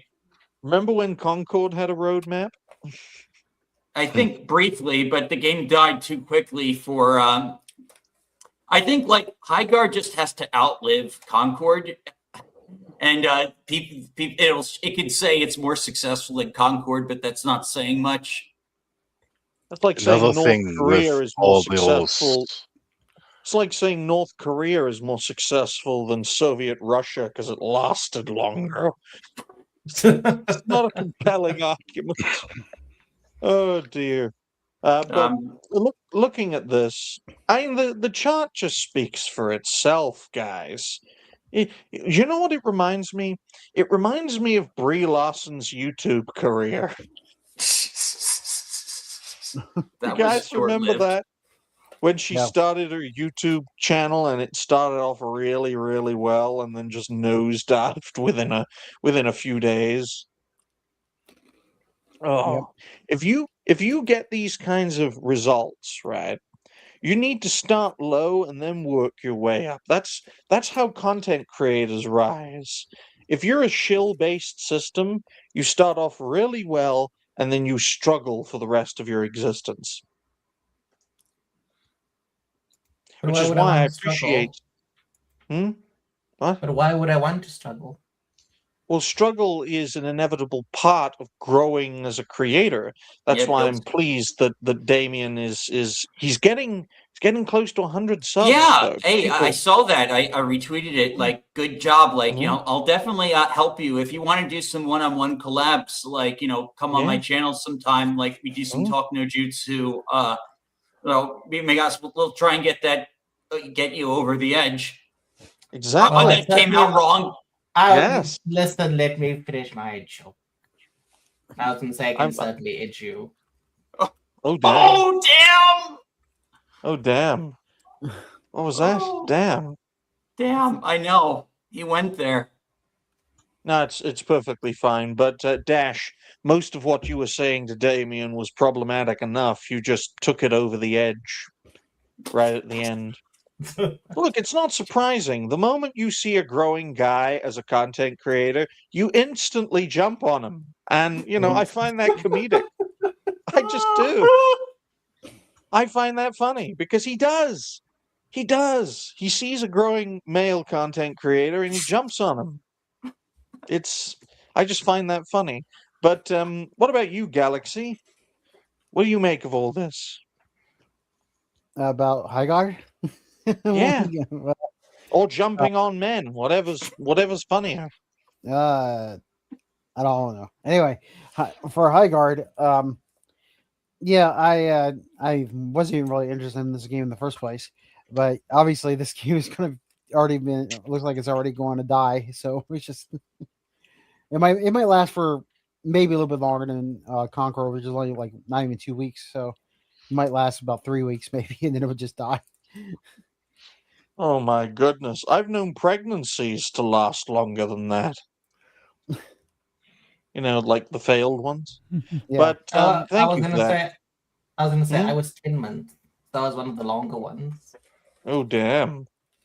Damn. You were like a Bethesda game release. It's like, no, we gotta delay this. We gotta make sure it comes out Yeah, properly. It I would comes say, out, oh, it's gay. It's not, it yeah, hasn't come I out was properly. I was born early too, so like, make that what you will. Oh, they just wanted you out. They just wanted you out now. They just wanted you shot out. But yeah, well, it's good to know, folks. You always like learning stuff. That's what I like.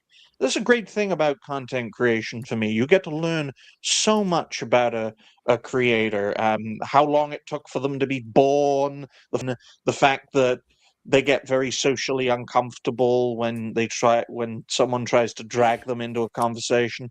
All sorts of crazy things. And that's the great thing about network shows. You get to learn things that you never otherwise would on other channels. So there you go. What about you, Ronnie? What do you make of all this? Well, what I mean, like, yeah, how do I phrase it? Like, I'll be honest, I'm a little bit out of the loop on these VTuber things. I'd be tempted to ask Reggie, but his processing time is slow, so I'll just let Hi him say everyone, hi. Reggie here. Glad to be riding along with Ron on Digny's show. And that's what I appreciate, Reggie. He just is my yes man, and when Good. I don't know what I'm talking about, sometimes he'll fill in the gaps too. But in this case, I'll be honest, I'm so out of the loop, I'd just be regurgitating what you guys said. We're past the VTubing stuff. We're talking about Highgaurd now. In that case, well, I think the Highgaurd was a very good invasion force. But the problem was they made a mistake with the Magog when Captain Dylan Hunt was being a liberal about it, and they let the Magog take Wrong over Highgaurd. the Nishian worlds, and then the Nishians got mad. Oh wait, I'm thinking about Andromeda Ascendant. Great show, by the way. Every time I hear Yeah. about Highgaurd, I literally think about Yeah. the Kevin Sorbo sci-fi series, Yeah, that's a good- Andromeda. So that was a that's good like show. literally, I'm completely out of the loop on the game itself. so I know it's been in the news, but I'll be honest, like I avoid newest AAA games sometimes because I love catching sales. I had So no idea you're Kevin telling Sorbo me- was in Andromeda. so you're telling me a successful Highgaurd already exists? They were successful until they got a little bit too, like, what's the phrase? In Star Trek, they're always, like, idealistic. Well, these guys were more idealistic than Starfleet, and they kind of capitulated to an enemy that, like, they literally got reverse colonized like England, but worse. Like, it went to fruition, yeah. Oh, damn. And luckily, Kevin Sorbo got stuck in a black hole for, like, a few hundred years, so he was able to, like, come and, try to rebuild that interstellar society, but in the interceding years, it was a dark age because do-gooders ruined things. And I know this is nothing to do with the game, but like I said, when I hear the word Highgaurd, I'm thinking about a Highgaurd that isn't something that had a good 2-season run before it went to shit. And that is why DJ Ronnie G's description of an old television show is way better than this wank game. How about you, Hugo? Do you agree? Well, any chance Highgaurd had was destroyed by Keeley, and I don't see them coming back from that. They have the smallest of chances, but yeah, I don't see that happening. Aside from that, I think the market is oversaturated with multiplayer run-of-the-mill things, and though they mesh together a bunch of modes, the thing is, it looks cartoony again. If someone would try to fill in a void, then it would be the mature audience, like Yep. Doom style. Give us blood I and cursing, and throw in some jiggle physics and so on, and declare it is 18 plus everywhere, period. And there you I go. can't wait for Doom 4 to be multiplayer only, folks. But on that note, ladies and gentlemen, we'll move on to our final topic. And this is going to be a long topic, folks, because we're going to talk about, as I write down the timestamp, 1 hour, 20. Come on, work, my Chinese friendly pen. 1 hour, 24 minutes, and 59 seconds. Our fifth topic is YouTube bans Hypnotic for a week. Is Saturday Night Hypnosis worth the platform's censorship? Now, I raised this question, folks, because the situation is symptomatic of a wider problem, as someone is using Morse code while I speak, which is very, very interesting. Are you trying to tell everyone that I'm a no good cunt? Probably have to edit that out of the video, but you never know. Folks, YouTube's AI moderation is only going to get worse.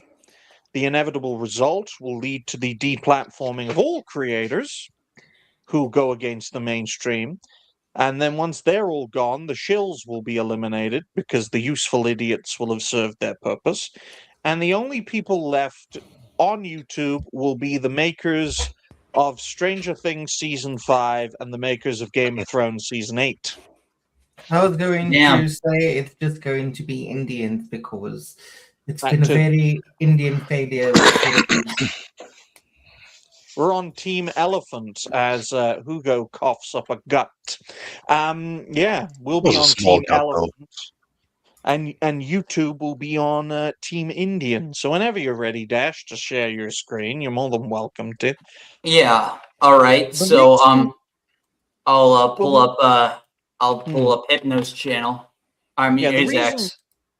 Yeah, the reason I phrased this as a question is SNH, which is Saturday Night Hypnosis, Hypnotic's flagship Saturday night show. The reason I say, is SNH worth the platform censorship? Not many people realize this, but every time Hypnotic has ever gotten into trouble on YouTube is because of Saturday Night Hypnosis. Not because of Griffcast, not because of Hypnocast, not because of any of his videos. It's through this panel show, which has had many people come and go over the years for one reason or another, whether they were annihilated by YouTube or whether they, quite frankly, called Hypno racist. Yes, that did happen one time. It's a long time ago, but it did happen. Many other instances of people coming and going. And my way of looking at it as an outsider looking in is this show, as great as SNH is, no one can deny that it is a great show, is it worth getting constantly censored? And this isn't the first time this has happened. This is now the second time Hypno has been banned for a week because of what happened on SNH. Second time. He's only on one strike. The last time it happened was quite some time ago now. But I remember the last time. yeah, it goes to show though where we know the problem is YouTube's AI moderation, right? Yeah, But there's nothing we can. Not only that, Yeah, and I have a theory. If, Oh, go for ahead, Hugo. example, Hypnotic Go would ahead. decide to stop SNH and just do his Hmm. own shows and videos and whatnot, well, I suspect many Hypnotic and Bigotverse haters are flocking to especially SNH to find material to fire at him and everyone else. And if SNH would be cancelled, then they would focus their efforts on the next biggest show, for example, Hypnocast on Fridays.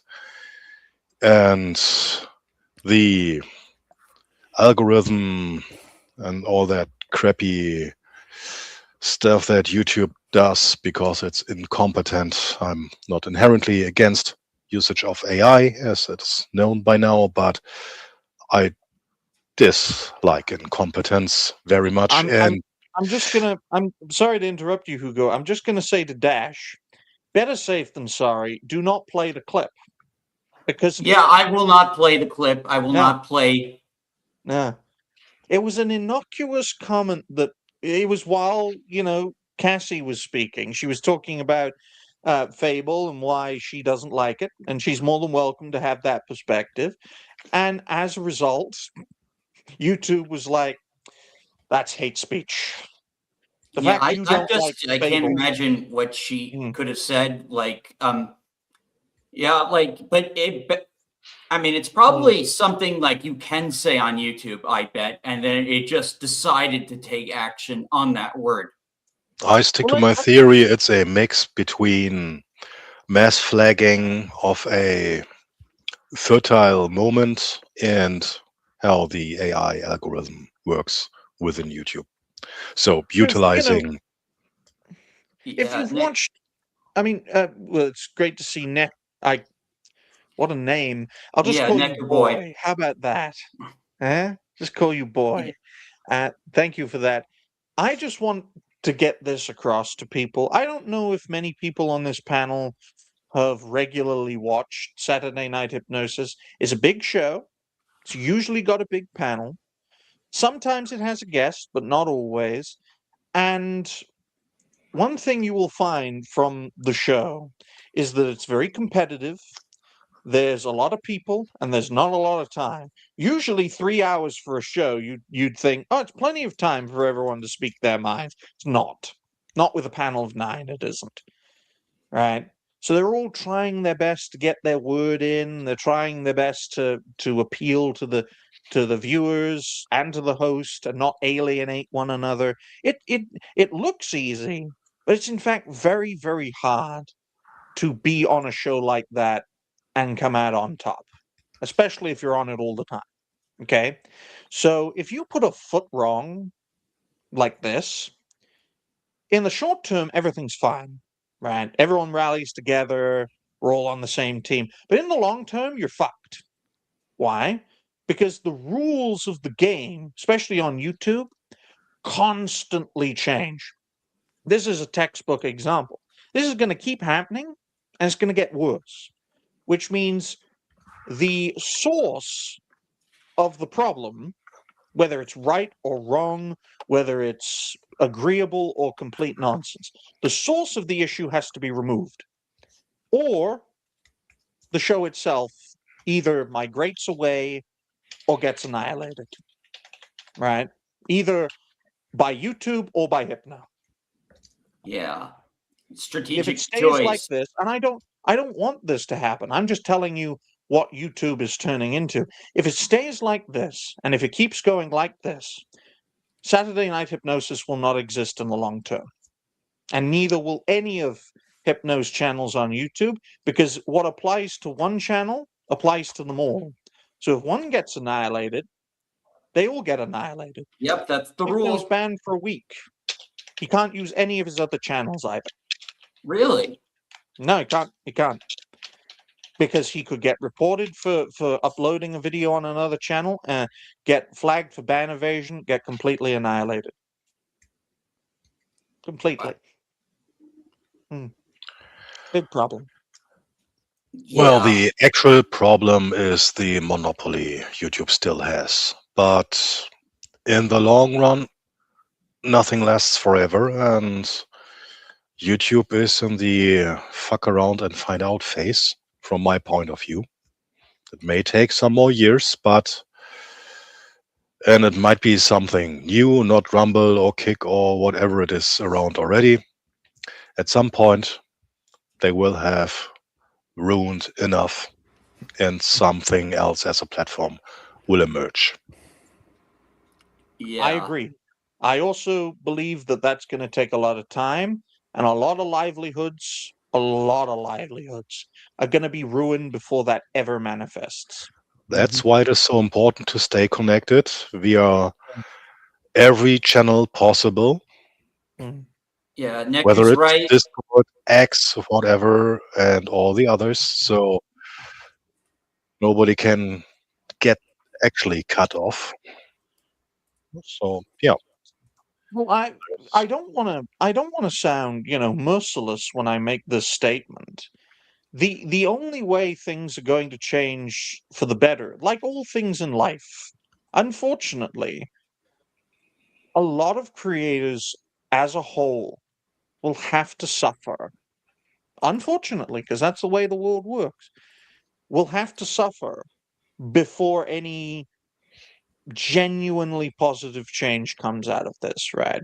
Because there have been many attempts to carry people over. Look at the side scrollers and their Rumble project. It's an incredible project, right? Incredible what they managed to achieve. They only managed to transfer over about 10% of their audience. And that's actually very good. That's actually a milestone achievement.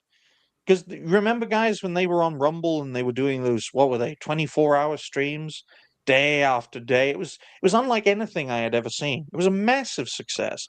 Raised so many funds, managed to get so many people over, managed to bring in all sorts of different audiences, but only 10% migrated. And that's the best Neku case makes scenario. another great point about the migration to Subscribestar. Like, after Patreon started being a dick, about everything.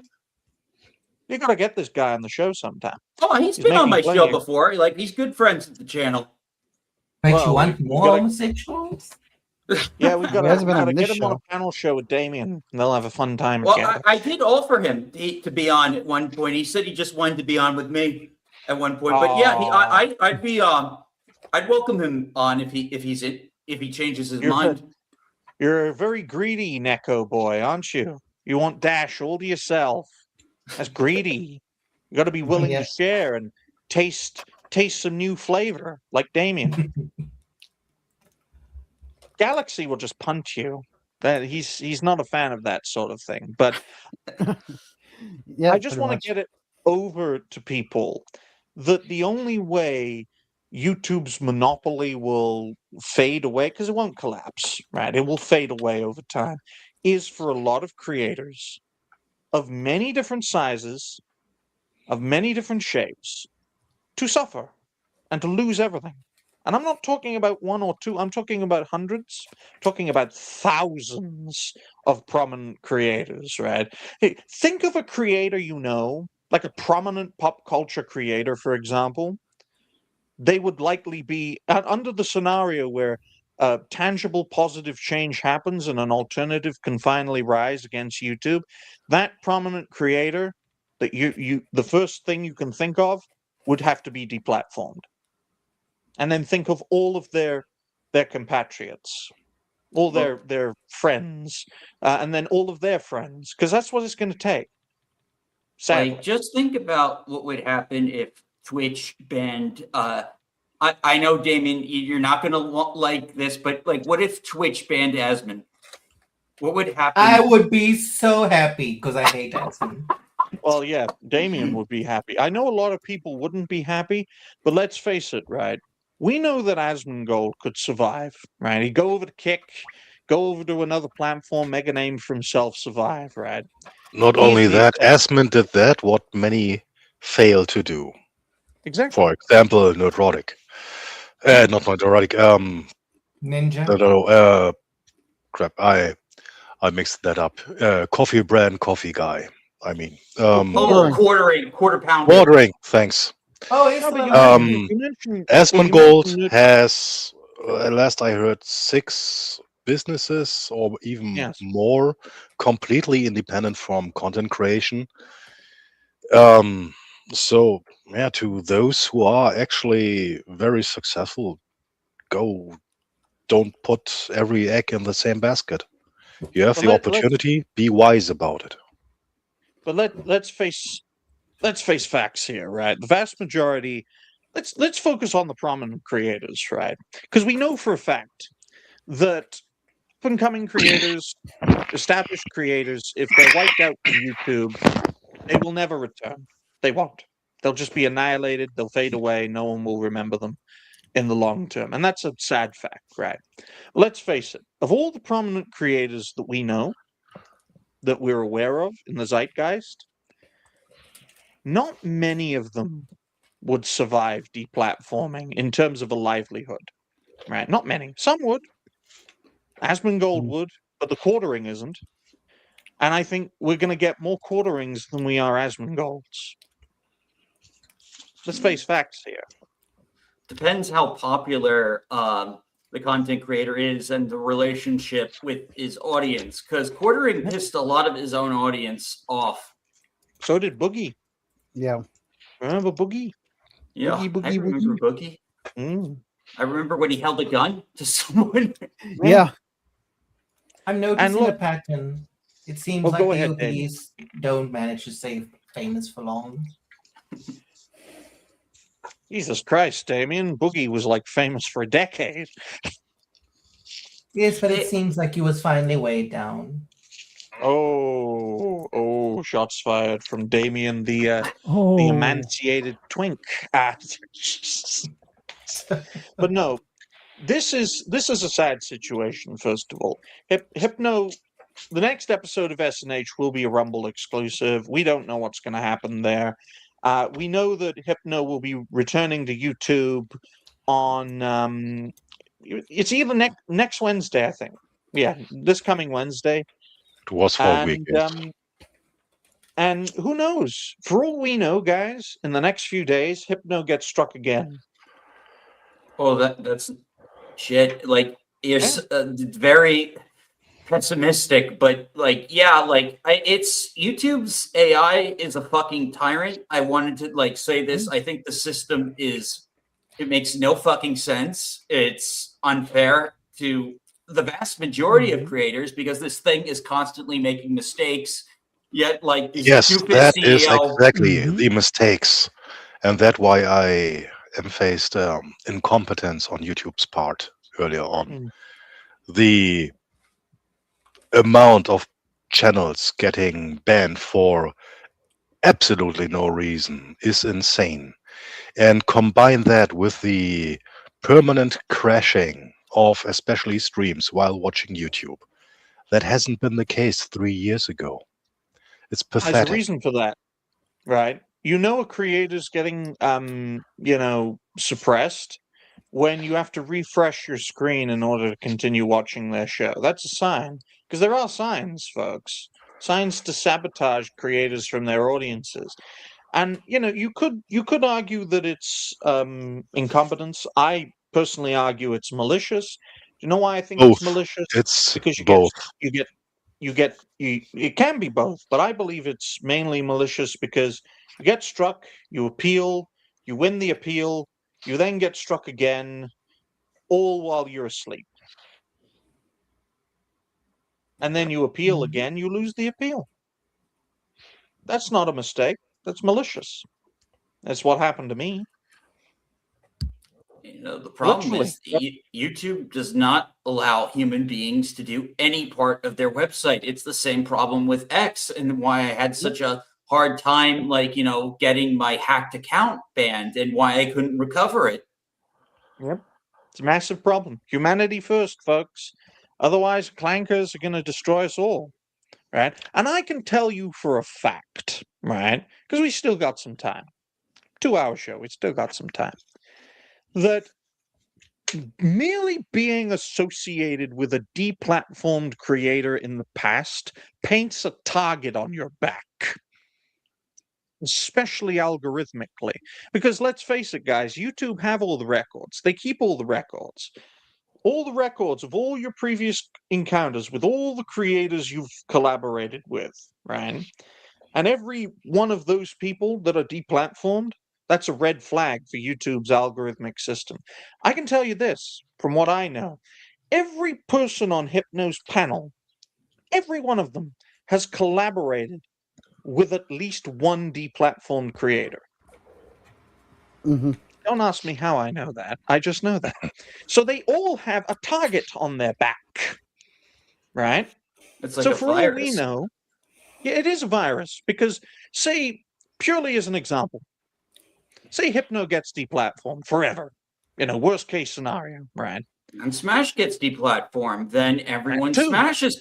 then I get That too. deplatformed because I had Smash on, and then like That- bunch that of people means- who've collaborated with me get Culture Casino gets deplatformed because he came on my show in the 3rd episode. And then Nick Well, Weiser gets the platform, and then Exactly. Oh yeah, And Nick you Weiser get gets deplatformed. deplatformed. And you get deplatformed. And Tom The Connors more- gets Yeah, deplatformed like all of because us he's get- friends with Nick. yeah, all of us get the Exactly. platform pretty much. And now you can understand the narrative I'm trying to propose here. The more creators you've collaborated with who have been deplatformed, the more likely you will get deplatformed, and it will create this effect where inevitably, that's why I believe deplatforming is inevitable for everyone, because the more targets that are on your back, the clearer the algorithm can see the target. And then what do when you see a target? You're gone. You know, Okay. all these anti-AI people, like, complaining about AI art and stuff, I wish they would put that same peer pressure and energy onto Google for like getting rid of AI moderation, like they did like bullying Larian or like all these other game studios. Yeah. The The reason why problem is they with Because YouTube- most well, people are they can only see the border of their own plate and nothing Yeah, beyond. exactly. Yeah. And that was a That's the very, thing. very polite way to put it. So when I talk about the only way we'll have meaningful change is for mass deplatforming, then the mass deplatforming is inevitable, right? It's inevitable. It's going to happen to everyone. It's not a question of how. It's a question of when, or it's not a question of if. It's a question of when, right?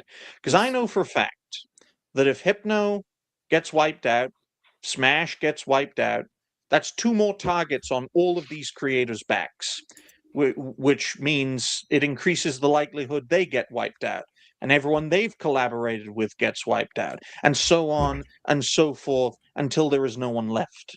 That's how you build back better on a different platform, because you're all on that platform now. Rebuild from scratch. Best of luck to you. Yeah, And if you multi-stream don't build succeed, your other. Oh yeah, sorry. Go ahead. No, yeah, like build. you made a good point. You made a good point. Build elsewhere. Easier said than done, Dash. Mm-hmm. Yeah, I know. Like simultaneously, I have like several side platforms. I have them all connected to Restream, and I will consider like giving Odyssey another shot at some point, just because I don't know. Like I still have my complaints with Rumble, and Well, the Cake's saddest- not. Like that Great. the CEO is sending out DMs advocating for crypto stuff. Oh Yeah, damn, well, that's shady as fuck. Guys, the network has had a direct confrontation with Rumble's CEO. It was just on the Rumble part of the network, so Yeah, true. yeah, we don't like him. Yeah, Let's put it unlike that most way. on the panel, I would Mm. only need a train ticket to complain in person if this happens again. I'll tell you this: don't mention Jews and trains, Hugo. You'll be asking for it then. But I will make the point. I'm right? water Polish, so I'm good. But I will make the point, and this is a sad point to make, folks. Ultimately, this boils down to the viewership.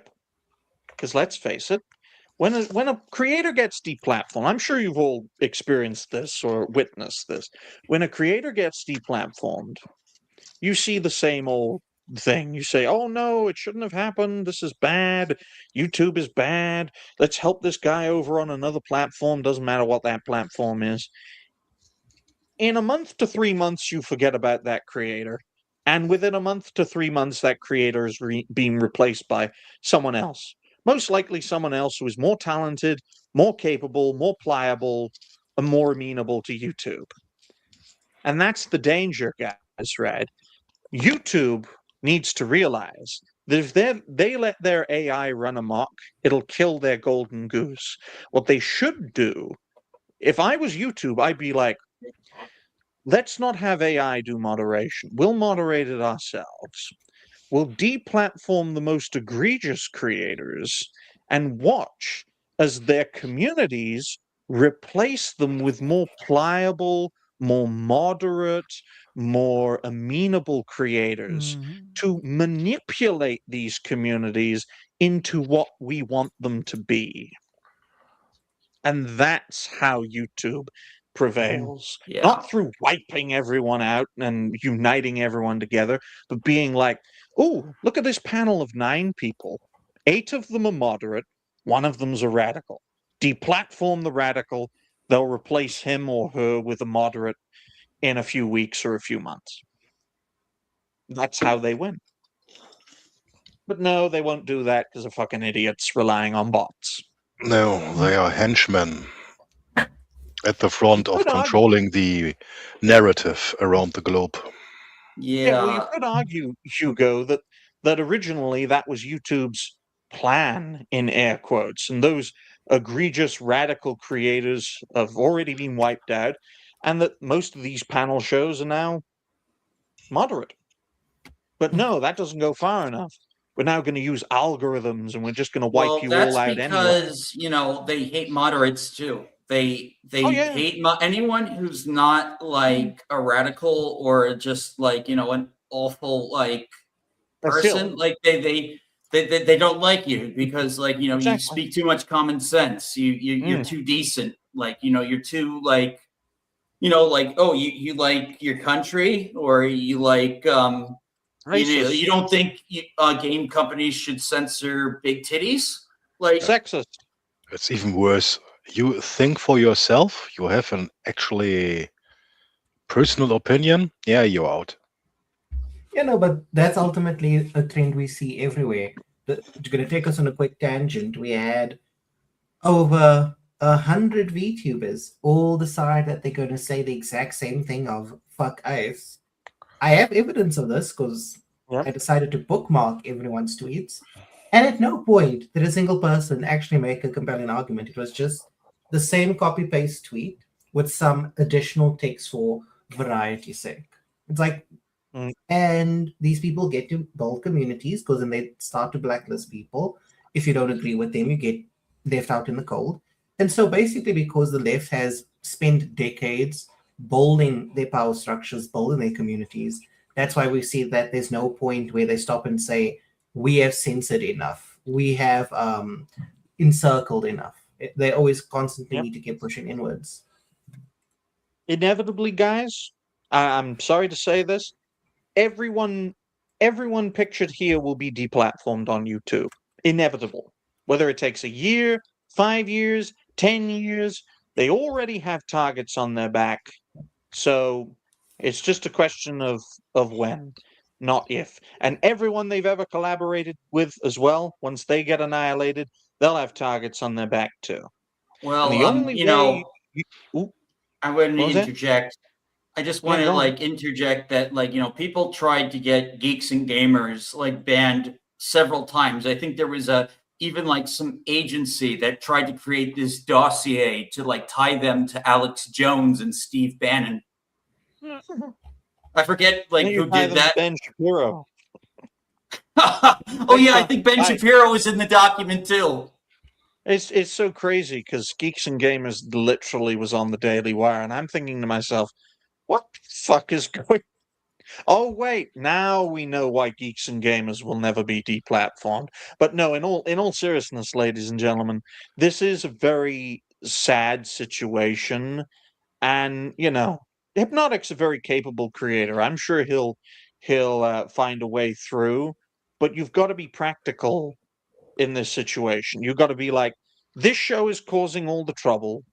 I haven't gotten any warnings or strikes on any of the other shows or any of the other channels.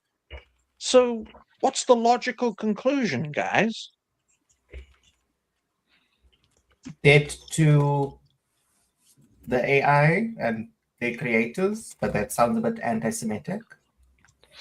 No, what Dickney means is manipulating creators like Hypnotic to cancel certain shows. Exactly. Mm-hmm. Exactly. Either transfer the show somewhere else or just end it. That's what this leads to. Or there is another scenario. Lose all of your channels, lose 6-figure salaries per year, and lose any chance of penetrating the mainstream. The other thing is this: is that we have seen bigger content creators, even if their channels get suppressed, even if they're at risk of losing their accounts, they'll still stick with YouTube. We can look at the Lotus Eaters. They should make a move over to Rumble, but they don't. It's a Gundam should make a move over to Rumble, but he doesn't. Like, he'll censor all of his content and still find himself being worked against by the YouTube system. But it's like, and I'll tell you why, Damien. And this is a point I referenced a little bit ago during the same topic. Ultimately, the blame has to be on the viewership, because the viewership don't transfer over to different platforms. So it's as much the viewer's fault as it is the creator's fault. I know you're not supposed to blame viewers for things, okay? That's the rule 101 of content creation. But the reason why these creators don't transfer things over is because the audience won't transfer over. As simple as that. Side Scrollers tried it. Their most successful attempt made a lot of money, got a lot of viewership, 10% of the audience. A lot of creators, 9 times out of 10, won't do that. I'm not sure about Hypnotic, but I'm going to hazard a guess that he wouldn't do that. I'd hazard a guess. Mm-hmm. The thing is, it has to be done over and over again. Like previously stated from you as well, Digny, change is slow. So and painful. The effort must be put in to show audiences there are alternatives, and that it is in the daily mind to branch out platform wise. And over and over again. And like the old phrase goes, nothing worth doing has ever been easy. Exactly. I'll just make this point clear one more time before we end today's show. The only way any tangible positive change will come in content creation is for the most prominent creators to suffer. It's the only way it's going to change. So maybe YouTube's AI going crazy is a blessing in disguise in the long run. But in the short term, it's going to be painful as fuck. The gravy train, sorry to put it that way, folks, but I'm trying to boil this down as quickly as I can. The gravy train will run dry, and a lot of people's livelihoods will be gone.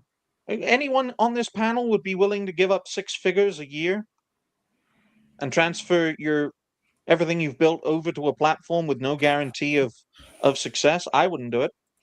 Not willingly. And none of them would either. I'm saying I would, but it's more so a case of I tend to be a man of principle. Well, if I said, hey, Damien, I give you all this money, you never have to talk to your mother again, come to my country and we'll have a great time. That's what Dash would do if he had the money. You take it. You can't fucking stand her, and I can't blame you either. He would absolutely love if I did that. Last time with my mom would be a good thing. People, I'm sorry to say this, but people will not give up their golden ticket. Okay?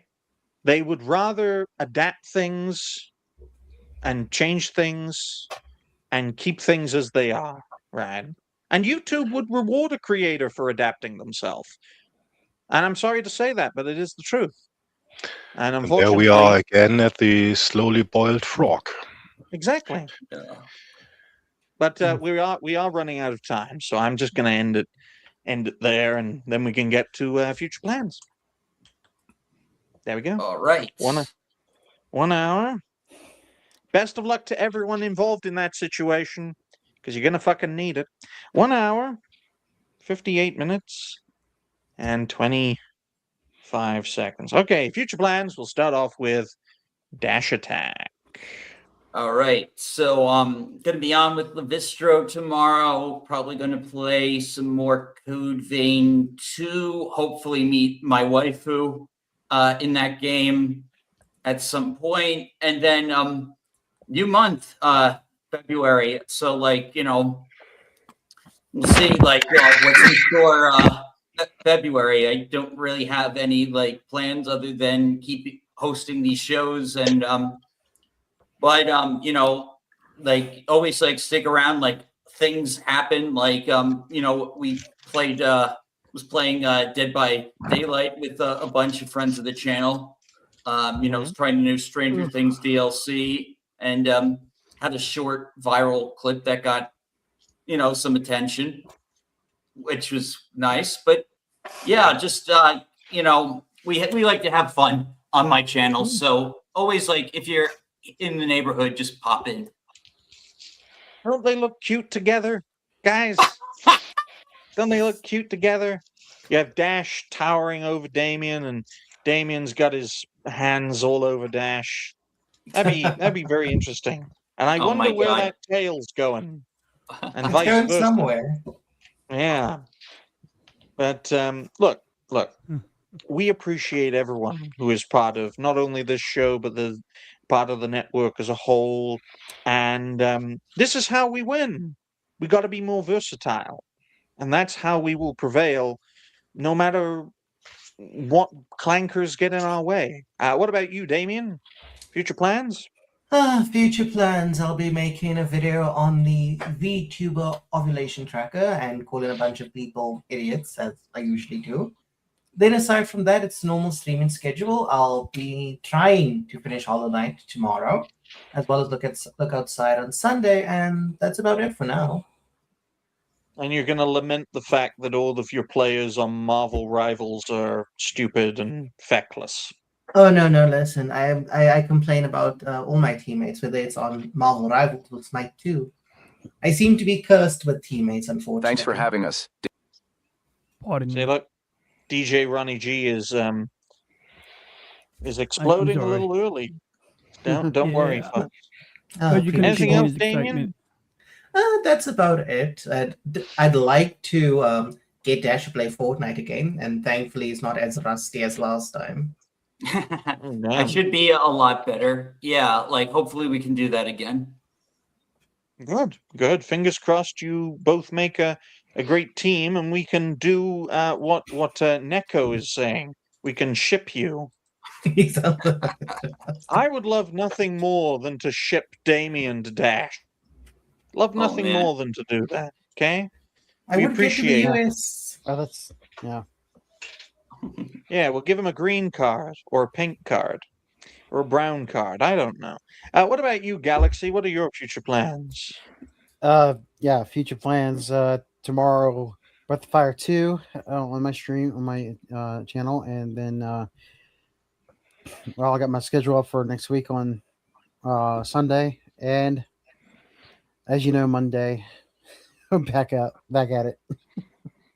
Good.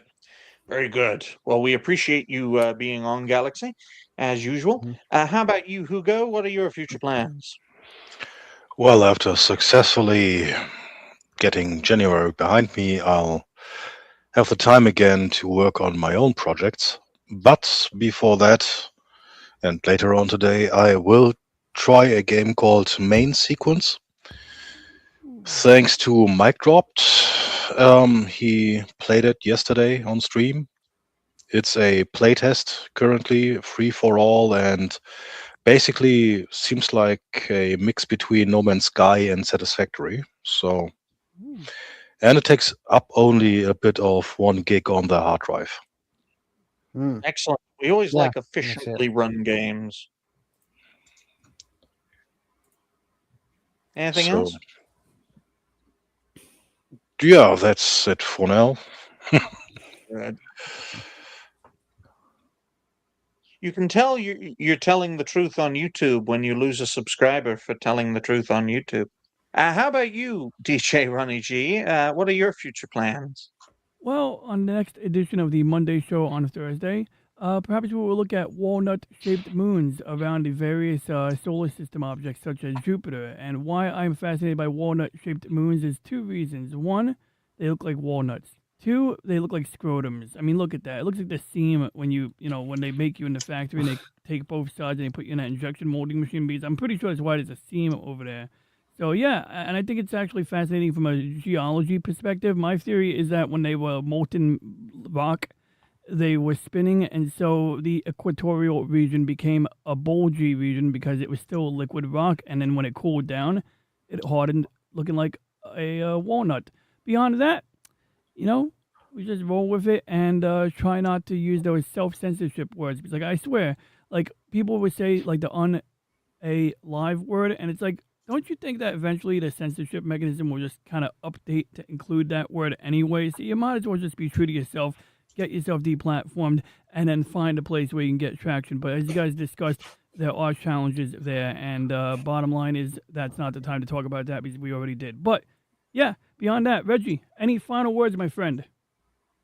Thanks for having us, Digny. Appreciate the invite.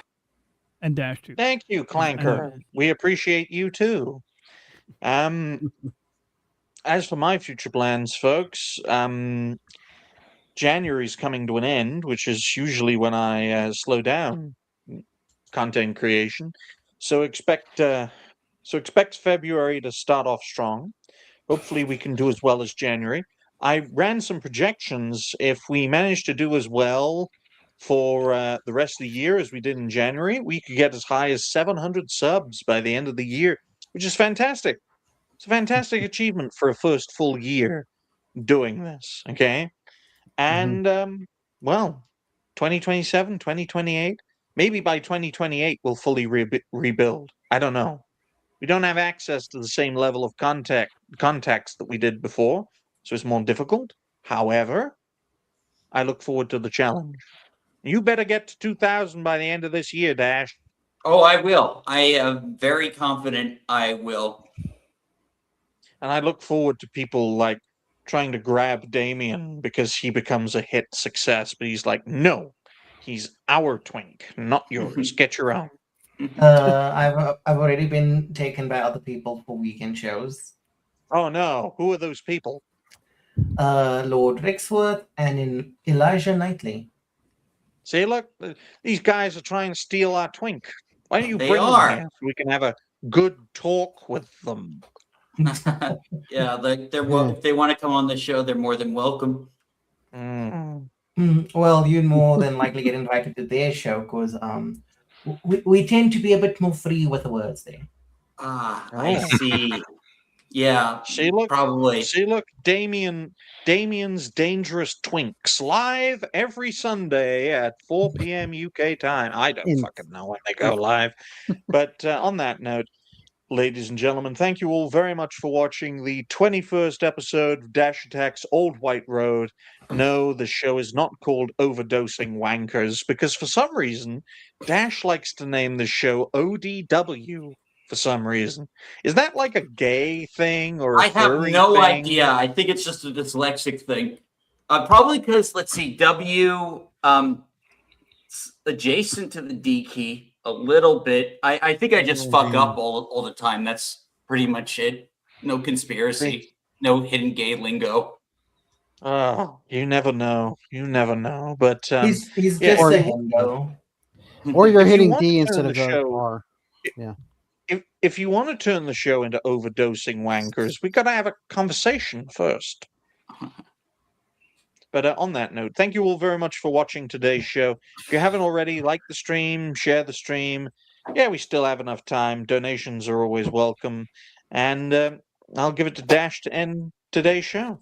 Yeah, you guys all have a good weekend. And bye for now, everyone. Bye, guys. Bye.